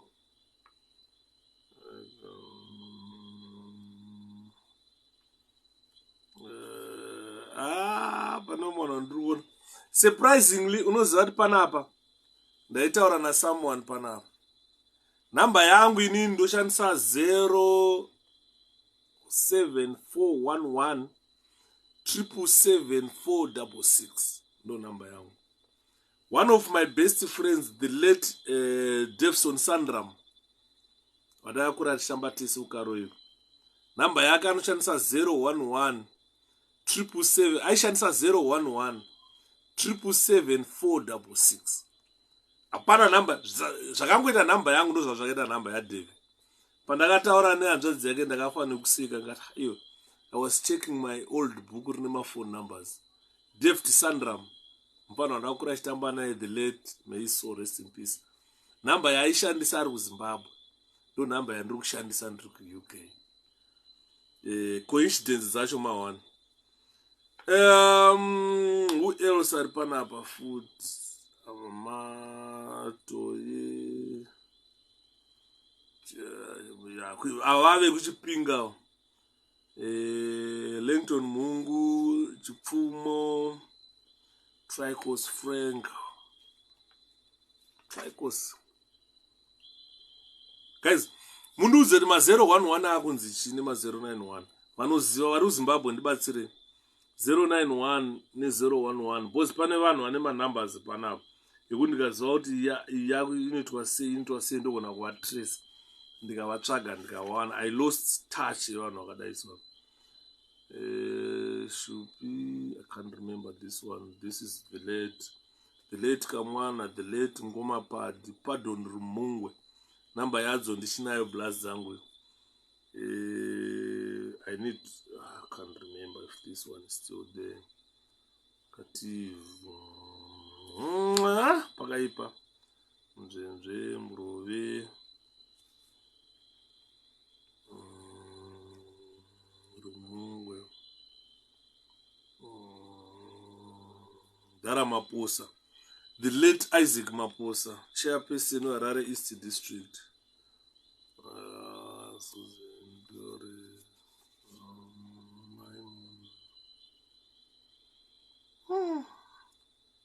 Manzere kuti kwachi kuti ashayikwa hanzi vamwe 4 vakakuwadzwa nezuro. Hanzi kwachi kuno mwafa futi. Yeah, pakaipa. I think it's high time tidzorere manje. Zvekuti tirambe tichingotaura chete zvichatibatsira guys. Stembile Mavenge. Bad lines, yeah, ndikaendibva ndanyora. Bad lines ya 0772 no bad. Yanga iri 01, yanga iri 09 Econet yanzi yave 0771 or 0771 and 071, right? Ya Econet. Saka ndichatresa manumbers mamwe ndogona kuona achiri kushanda ipapo. Mtunzi. Like number yakada siya mdara Mtunzi. Uchipinga, I think I can find it. Evelini mwana wacho. Ndigogo wangu. Ko 011 yakunzi chi guys, help me. Nditautsvaga 011770910. Mtunzi. Come on. Ndibatsire. Thanks Atete Flow. Thanks 𝗂𝗶𝗵𝗵𝗵𝗵. Ndikuda detective. Kabhuku katakura aka. Uri kuona? Kabhuku aka. Vanhu vakandisunga. Right, guys. Akutaurira. Vanhu vakaya vakandisunga kuChipinge prison. Vakanondita handover kumaCIO. Vanhu vakanditakura, vakandisunga. Pandakazonorohwa ndikakuvadzwa. I still have their names. Net one is 0712. Ndozoti 117709110. 1, 2, 3, 4, 5, 6, 7, 8, 9, 10, 11, 12. Saka yani 12 numbers anditi.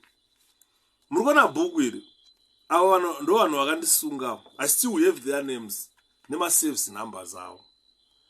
Vanhu vakandisunga vaiti Detective Sergeant 𝗹𝗶𝗴𝗵𝗵.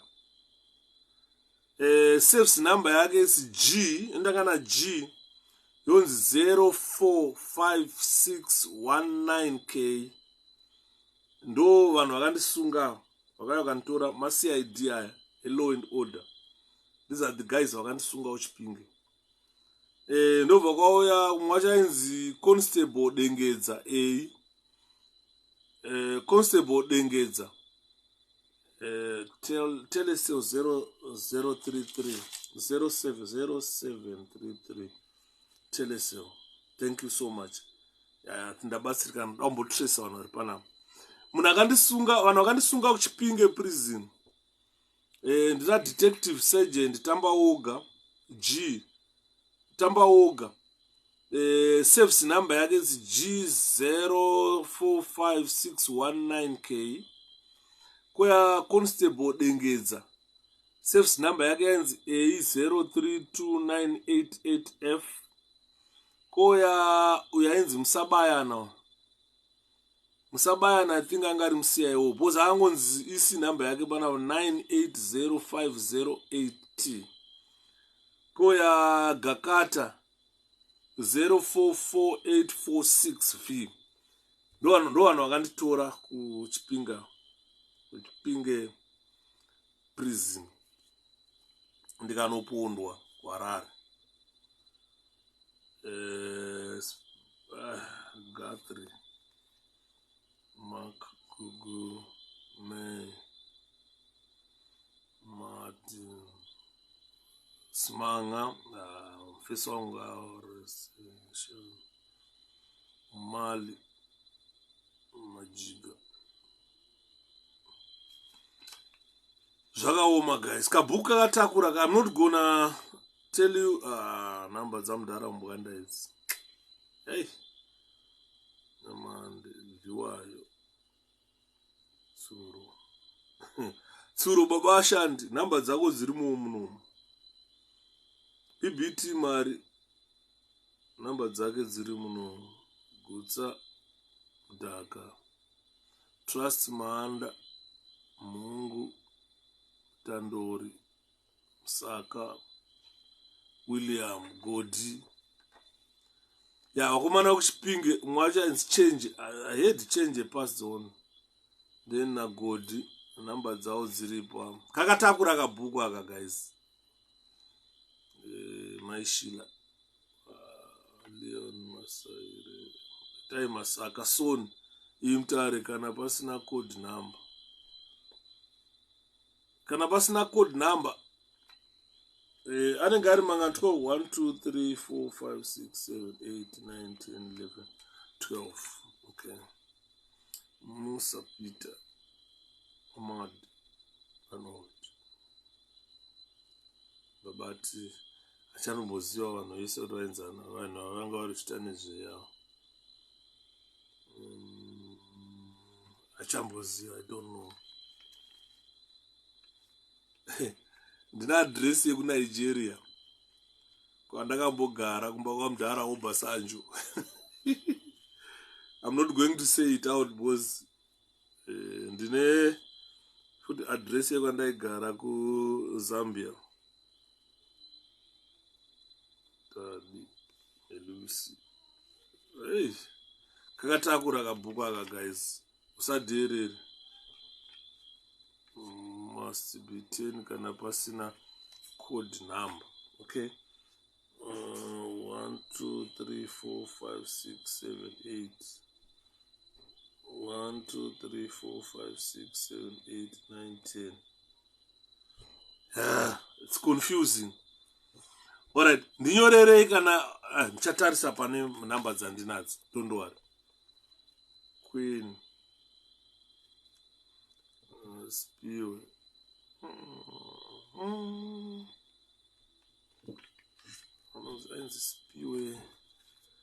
Spiwe Ndeleman.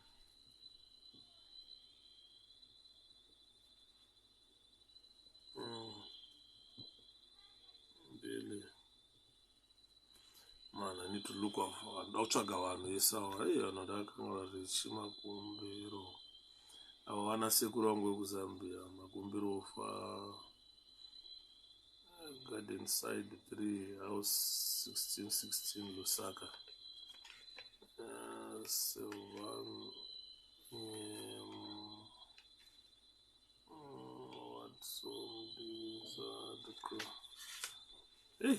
nenhamba yeloya rakandi represent Barclays Collins preliminary revision guide kabhuku katakura kane nhoroondo ichava nhoroondo kana taku nababa kubvisa munhangagwa ichava nhoroondo ka 11 September 1999. Founding members Morgan Tsvangirai, Workers Students Churches 𝗳𝗶𝗴𝗵𝗁. In 2000 we got 57 parliamentary seats. 2002 Mugabe rigged. 2005 41 seats rigged. 2008 99 seats. 2008 we got 99 seats and 26 senators. On the 11th of October, MDC split into because of senatorial elections. History anayepanapa yakaoma. Shadow Minister 2008 Tendai was Shadow Minister of Finance. Home Affairs was 𝗵𝗶𝗵𝗵𝗵. Welfare 𝗳𝗶𝗵𝗵𝗵. Agriculture 𝗳𝗶𝗵𝗵𝗵𝗵. Health Dr. Henry Madzorere. Defense Tichaona Mdzingwa. Justice Igoneseno. Foreign Affairs Elfas Mkono-Shuro. Akari msiyawo kamdaro. Local Government Siso Suzai Ndara Nasa Wapo Panam. Industry and Commerce Mfanda Edzahowe. UK Provincial Executive yaive yanga inichiranwa na Jonathan Chaora Ndarangu. Organizing Secretary Jason Mateo. Secretary for Information Matthew Nyashanu. Secretary Sakili Mtomben. Treasurer Tendai Gones. Gibson Makuse Bing. Mom said she gave you 5 naps. She said. Oh, Yeah. National Executive Morgan Richard Tsvangirai, President. Vice President Tokozani Kupe. National Chairman 𝗹𝗲𝗿𝗵𝗵𝗵. Secretary General Tendai Biti. Deputy Tapua Mashakada. Treasurer General Roy Bennett. Deputy Elton Mangoma. Organizing Secretary Elias Mzuri. Spokesperson Nelson Chamisa. Women's Affairs Teresa Makoni. National Youth Chairman Tamsanga Mahlangu. Zvakarongeka taura hako muningina. Vanhu vanotara panapa, this was National Executive MDC 2018.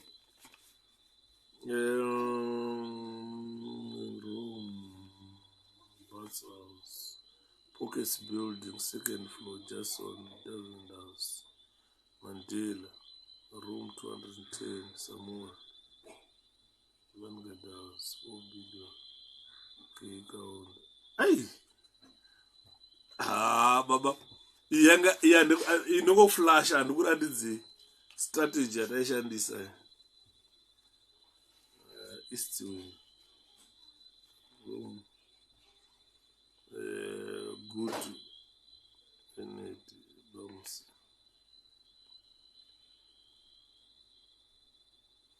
Alright, Chiroroma. Dara Chiroroma. Ne number za Chiroroma pano. And that's all. Jessica. So we speak up. Pick it tight. Nowhere. Dr. Nyat. Anyway, this is about this book. Kane noronda kana tatenderwa na baba kubvisa munhangagwa nhorondo ichava nhorondoka kane nhorondoka bhuka rikaindikaisiye apa after 100 years tozopa vana vanokatengesa, right? Saka guys, handichade kuramba ndichitaura, ndarwadziwa nhasi nenyaya yamaona yepolitical violence, because police, especially in our country, the police on its own is a brutal force. The police does not respect our human rights. It violates our human rights. And you have seen police officers even removing 𝗶𝗵𝗴𝗵𝗁 posters because they are only used to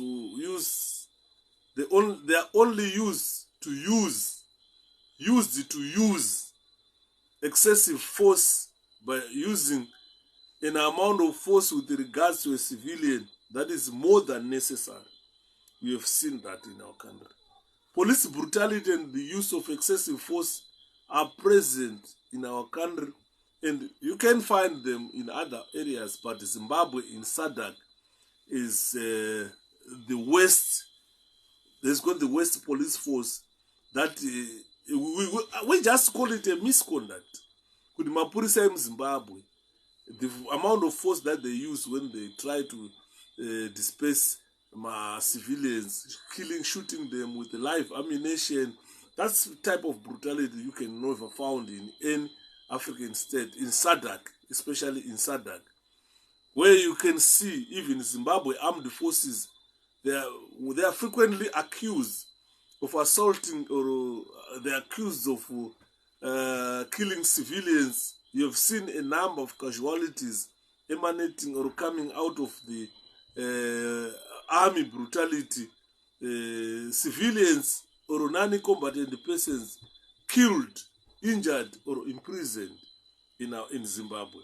It is the worst country so far where you can find this happening in SADC.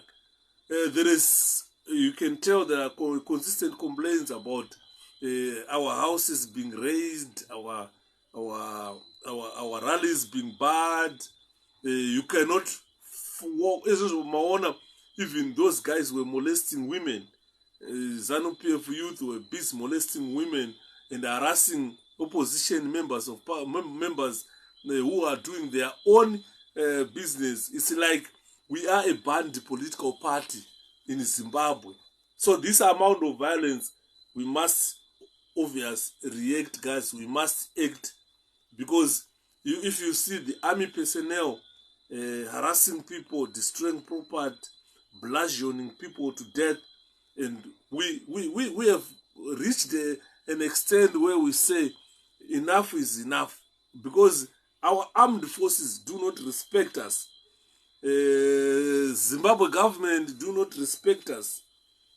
This is why you see to them, they always use political violence to achieve their goals. To them it's significant, but to us suffering Zimbabweans, it's something that should be a short term, but it has become it has got a long-term effects, especially on our society.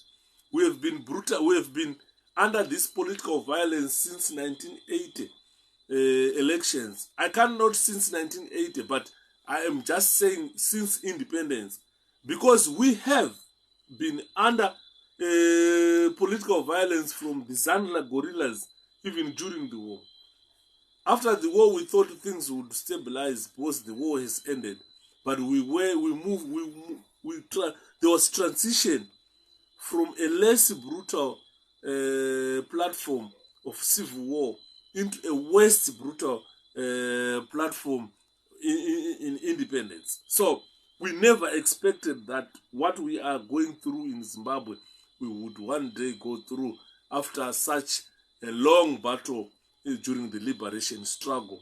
So whatever has happened since 1980 up to today, it has long effects in the health of even Zimbabweans.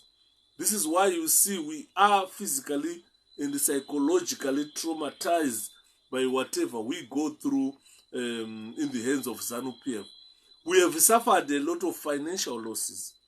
If you look at those people who used to work, earning a lot of money, in Zimbabwe, keeping their monies in the bank. You can 1980 on $100,000 in my account. Waiting a mansion. Today, if I give you $100,000, you can hardly buy 2 liters of milk or 3 liters of milk with 100,000 Zimbabwe dollar. So you have seen a lot of migration of families. We left Zimbabwe. Millions of Zimbabweans have left Zimbabwe. It's because of political violence. If we had a caring government that really considered that the people who suffered during the armed struggle, by now we should be living like kings in our own country. We never knew that we were liberating just a few people to enjoy their life. So this has caused further divisions in the society. Even after the war, you can tell that even the people in the region of 𝗵𝗵𝗵𝗵, they were not happy because they saw what we never saw. Because the first people to see the bad part of ZANU-PF after independence were the Ndebele people. And when they were telling us that, guys, we are from the frying pan into the fire, people were saying, because Mandevele, but we never listened when Joshua Nkomo wachitaura. By now, if you reflect on what Joshua Nkomo said, you can tell that the division we have in our country was caused by ZANU-PF because they didn't want to cede power. You understand? So we have got a divided society. It's identifiable in our communities. If you go there, you can tell that,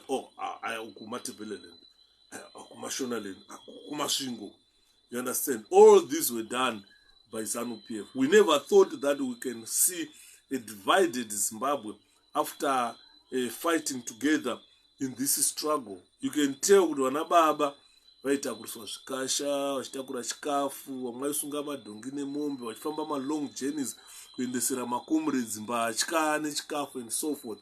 But today ndo madhara ari kuendeswa kumamusha achirohwa achiurawa achinzi iwewe mudhara iwewe vhotera ZANU. You cannot force people to vote for you when you can't do anything for the people.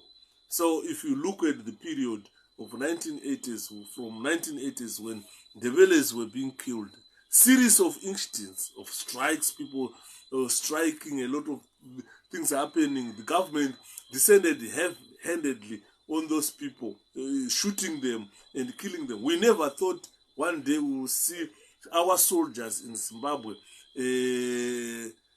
running around Harare, transforming Harare into a battlefield, killing innocent people. We never thought that.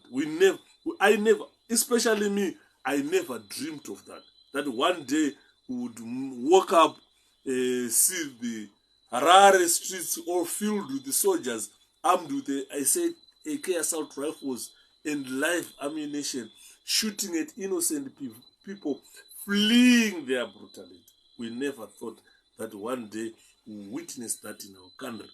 Saka tiri kutaura tichiti, guys, considering what you have seen, the reports that you have read, and the type of government that you set up, it's you guys who set up this type of government. What do you think now? What do you think Zimbabweans must do? Because we have got a partisan police force who deals with any matter in a partisan way. Today, so far we've lost 2 guys, one in 𝗵𝗶𝗵𝗵 and one in Harare. But the police can't arrest anyone. They are cooking stories. No, he fell. He was run over by a car and this and that, which is not true. Which is not true. Do you still remember the issue about that policeman who fell from a moving vehicle and he died? People were sent to prison for 10 years because they said that you were throwing stones. Remember, history repeats itself. Now we've got ZANU-PF people who were there attending, throwing stones at fleeing people, and one person has died. They must be treated. There's precedence to it. They must be treated in the same way. They must be sent to prison. There is precedence. And what Judge Bunu said on last Mayenga Hama case, it must be applicable to these ZANU-PF people. You understand? All of them who were there throwing stones, they must be charged of murder. There is precedence, guys. There is precedence. Because we cannot continue to have a country where extremists, 𝗳𝗶𝗴𝗵𝗁 extremists, continue to cause havoc, where state-sponsored violence continue to rise. We should never have a country like that. We never thought one day we'll have a country like that. So if you look at what happened in Libya, if you look at what happened in Tunisia, what happened in Egypt, what happened in Sudan, and these are supposed to be inspiring instances that we should utilize as Zimbabweans. The world is surprised. Why are you quiet? Why Zimbabweans are quiet? There was this Arab Spring, the Arab uprising, a revolutionary wave, demonstrations, protests, and civil wars occurring in the Arab world. Arabs and the Zimbabweans, we are the same. Yes. Nobody achitaura atete mas. Ndikati that video, it is. Isusu, inini zvangu, to be honest with you, if you give an opportunity, I would finance snipers to take those idiots one by one. I am telling you. If I had resources, if I had money, I would finance snipers in Zimbabwe to take those idiots one by one. And I'll bet $5,000 per every head. Because mnanenga achirova pa anenga ito zod imbwa izi ndikarova 10 ndatopinda mu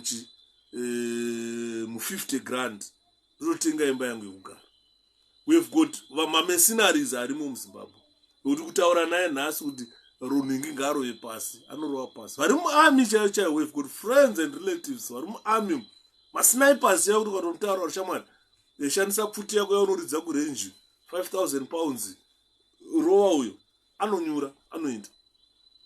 Zviri smart futi. Murova nesilencer zvako wakanyarara.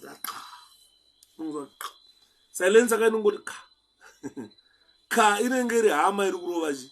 Iri kurova kuseri kwebullet. But vhumwe hauinzwe. Unongonzwa kuti munhu atorova pasi. And if I had money, definitely I would stop this madness in Zimbabwe. If I had resources, I would stop the madness in Zimbabwe. People should never be killed because of politics. And once someone dies because of politics, we must retaliate. If I had resources, I would finance that. Unfortunately, I'm just a poor man. This is why sometimes when I pray, ndinamata ndakatarisa pasi kana chinamata every time.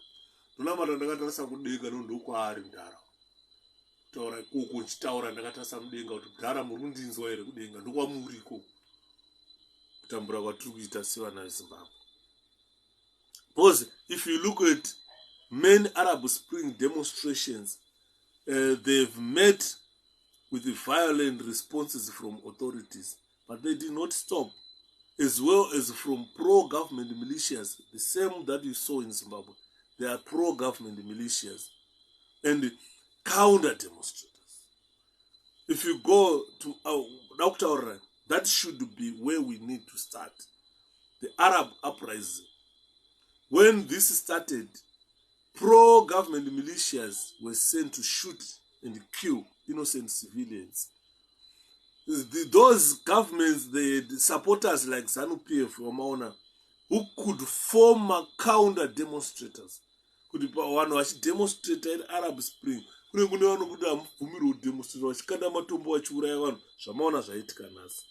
That must be a starting point, the Arab uprising. These attacks have been answered with violence from protesters. I don't know why we are quiet when someone is killed.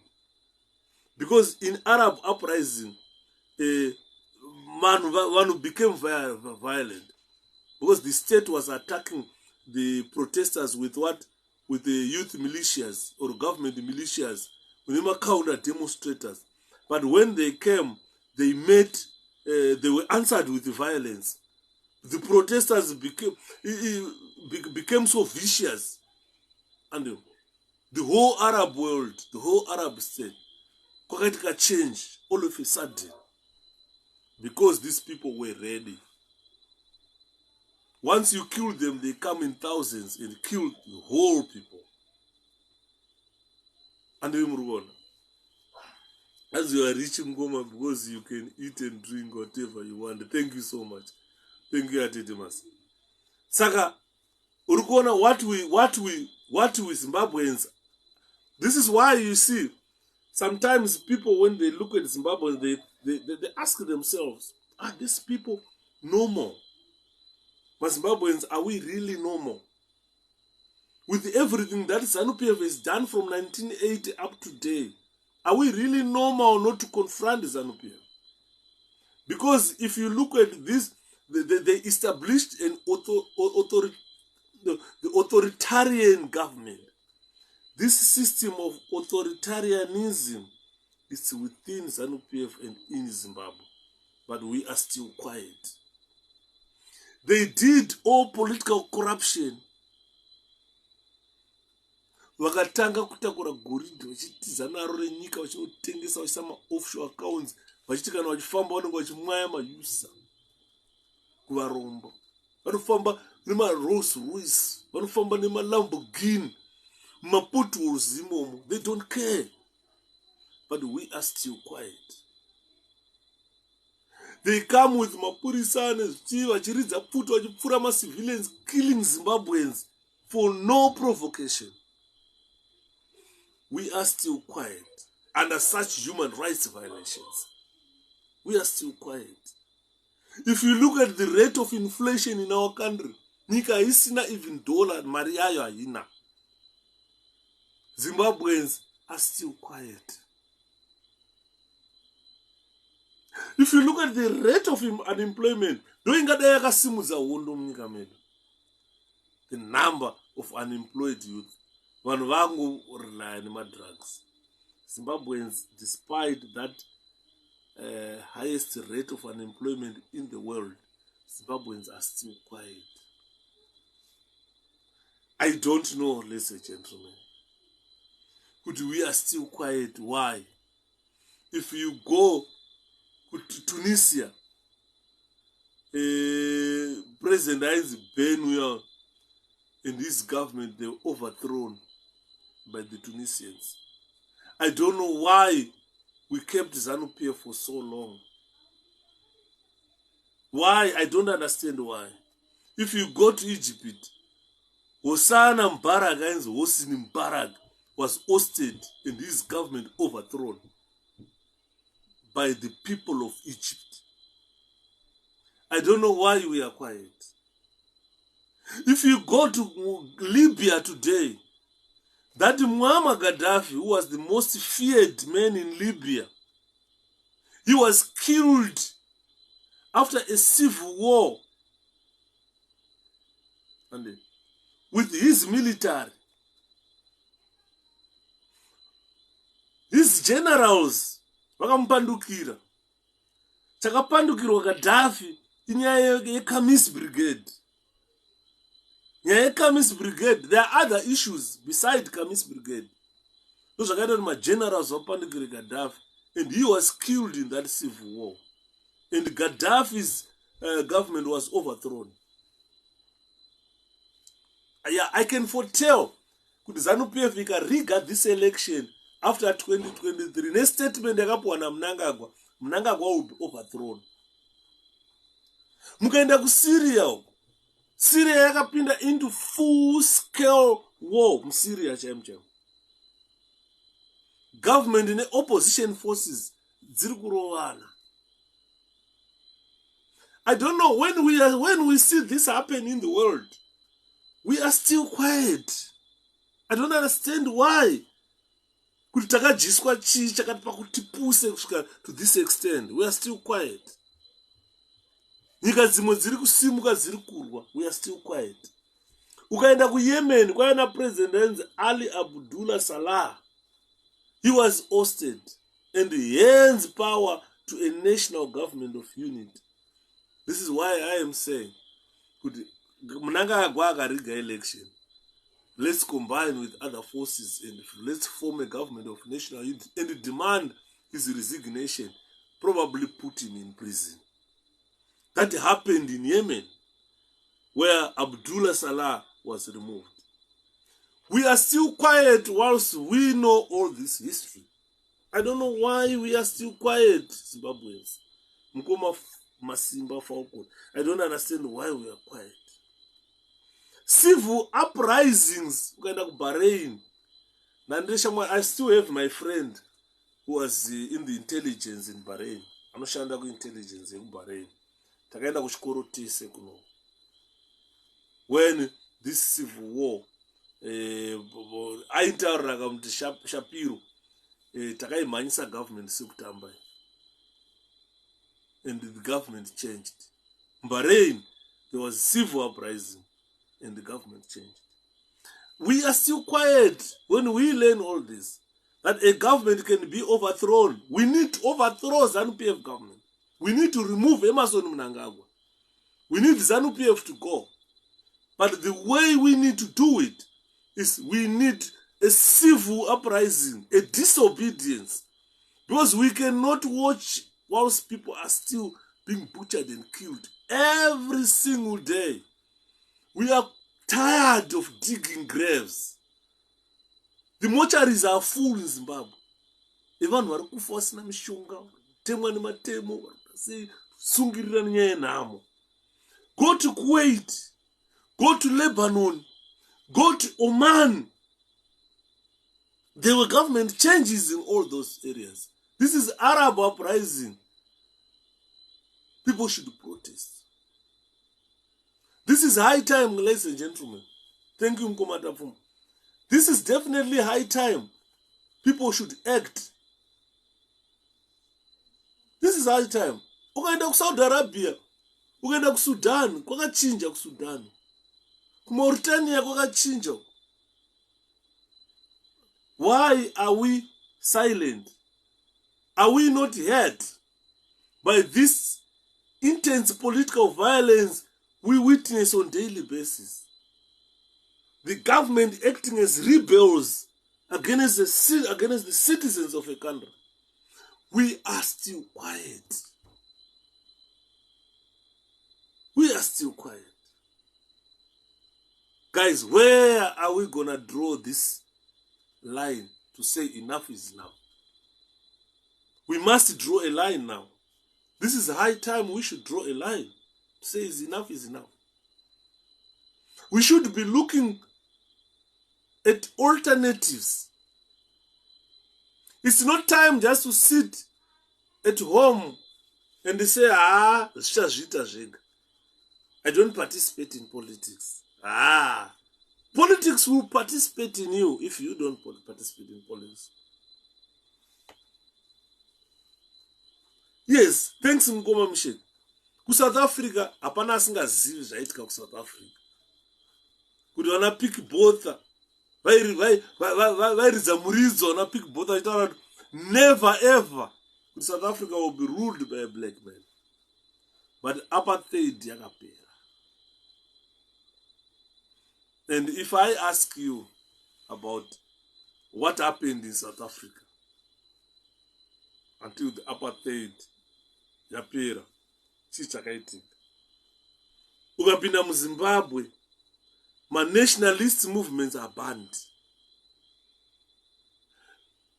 My opposition members are punished on a daily basis.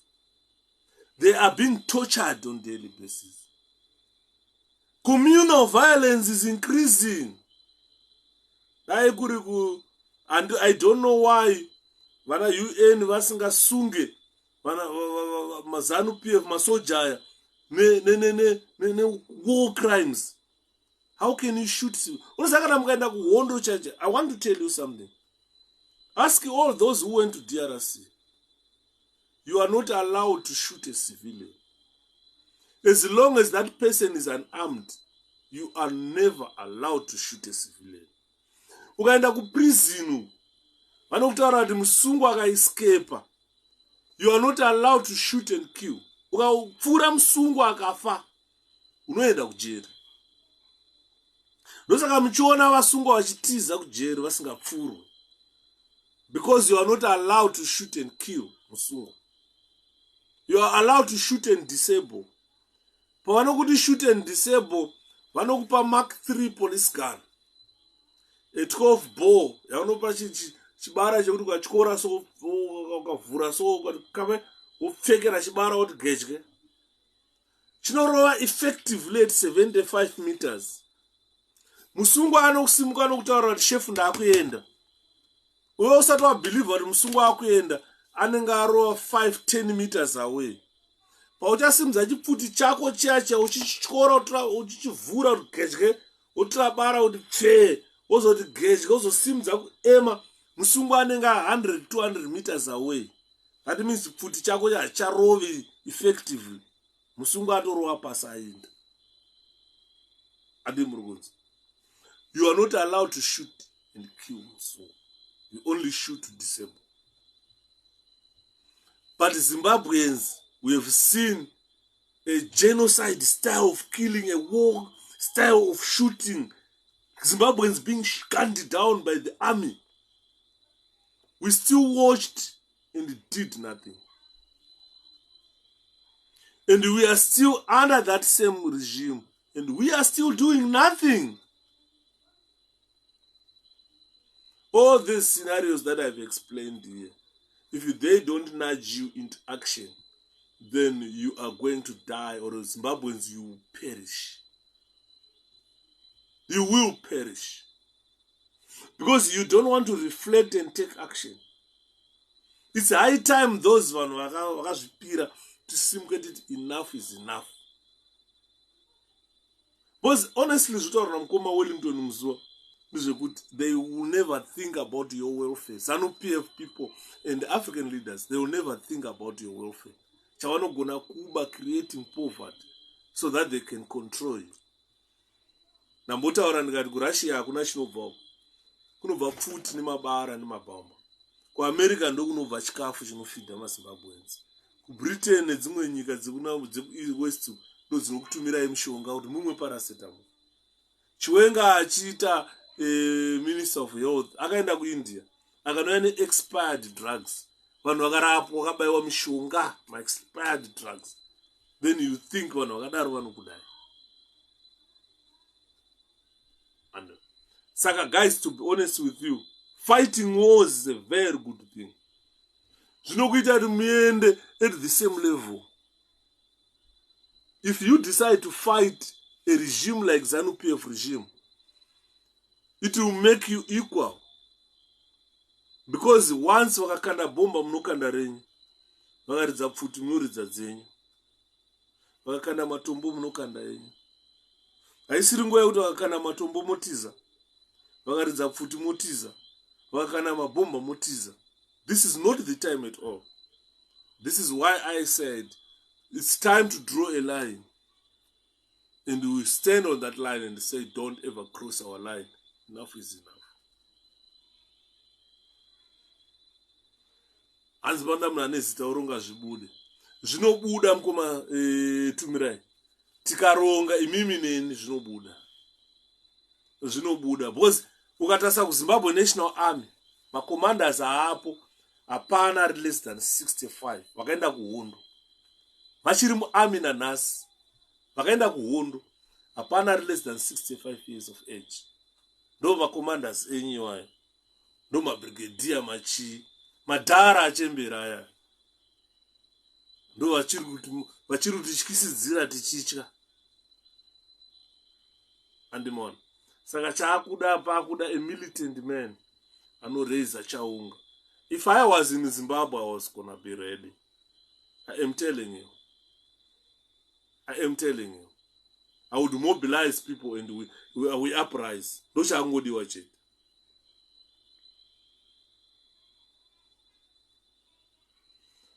Because ZANU-PF has chosen violence. We preached peace all along. We wanted to be non-violent. We wanted a smooth transition of power from a loser to a winner, so that we built our nation. Zimbabwe is lagging behind even in the region in terms of development. We don't have development in Zimbabwe. Instead, we have got a virgin country that needs to be built. Most of building in Zimbabwe, they need to be raised to the ground and rebuilt. Aora, akavakwa nana Smith kuma 1890 and more. So we should not just be consumers of donated funds by other countries. We should be working, we should be producing our own things, selling to those countries and build our nation. But instead, we have got a president and a gold mafia. Vanotakura gold voenda naro munotengesa kuDubai, votenga mahotera nedzimba. They are investing your money in Dubai, investing your money in Singapore, investing your money in China. Makanzwa Mary Chiwenga itarakati Chiwenga haana chakainvesta muZimbabwe. His monies are in China, Singapore, outside Dubai, outside the country. He's got businesses. This is why I'm trying to Chiwenga aenda ku China, Chiwenga aenda ku Dubai. Do you think anenge achienda for business renyika? Chicha akanoya nacho. Zvipatara zvina kana mubhedha. Anenge achienda kunotora mari dzake achinobhenga mari. Achidya mari dzake ari kuChina, mabusiness ake. And more. Saka, it's high time to make sure that tavavharira vanhu ava. Hakuna anobuda. Tikabata airport to disable commando tatopedza tatora nyika ine nkomo. Nyika yedu tatora here. Kusaba pa nkomo baya tongoti ho makasa. Commando ho makasa, airport tatora. Tatopedza Zimbabwe tatora. Hakuna anosimuka kubva kumuzi utu brigade kuuya. Hakuna unofira mahara. Sarenda uriko. Tozokuita integrate into the army if we are happy with you. Kana tisiri happy uriwe waishandiswa kuponda vanhu, we just put you in prison. Ndakataurira munhu ndikati inini kupinda muZimbabwe muya, I will create firing squad. I will create firing squad chaiyo. Yokuti court, military court ikakuti sentence to death, mangwana tenge tinewo kurange kuchikurubhu. Haudombomirirwa kuapila. You waste time, you waste chikafu. Muri vanhu vakaipa vanhu veZANU-PF. Kungonzi uchingonzi gwedye nhasi yengimeni mangwana takura munhu ende naye. We are sick and tired of you. Why are you killing Zimbabweans? Why are you killing people? You cannot kill a person for his belief that he wants to be a CCC member. That is not a death sentence. That is not a crime at all that warrant a death sentence. Guys, I don't think we need to continue to treat ZANU-PF with the kids' gloves. This ZANU-PF is a terrorist organization. It is a terrorist organization. It is influenced by the countries that they visit. Russia created a lot of terrorists in Africa. Russia created all sorts of killing styles in Africa. Victims that suffer in Zimbabwe. If you come to UK, America. America is a country that has suffered a lot through these terrorists.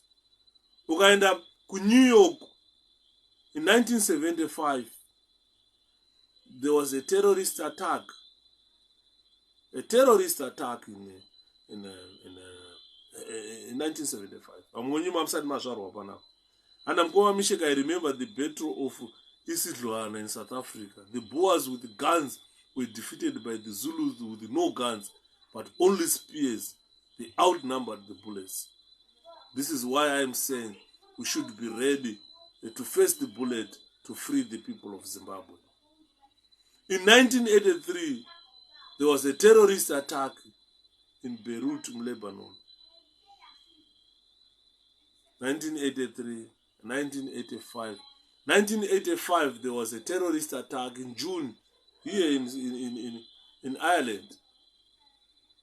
Ukadakwenda ku Scotland Libya, Gaddafi was involved in 𝗯𝗶𝗵𝗵 bombing in Scotland.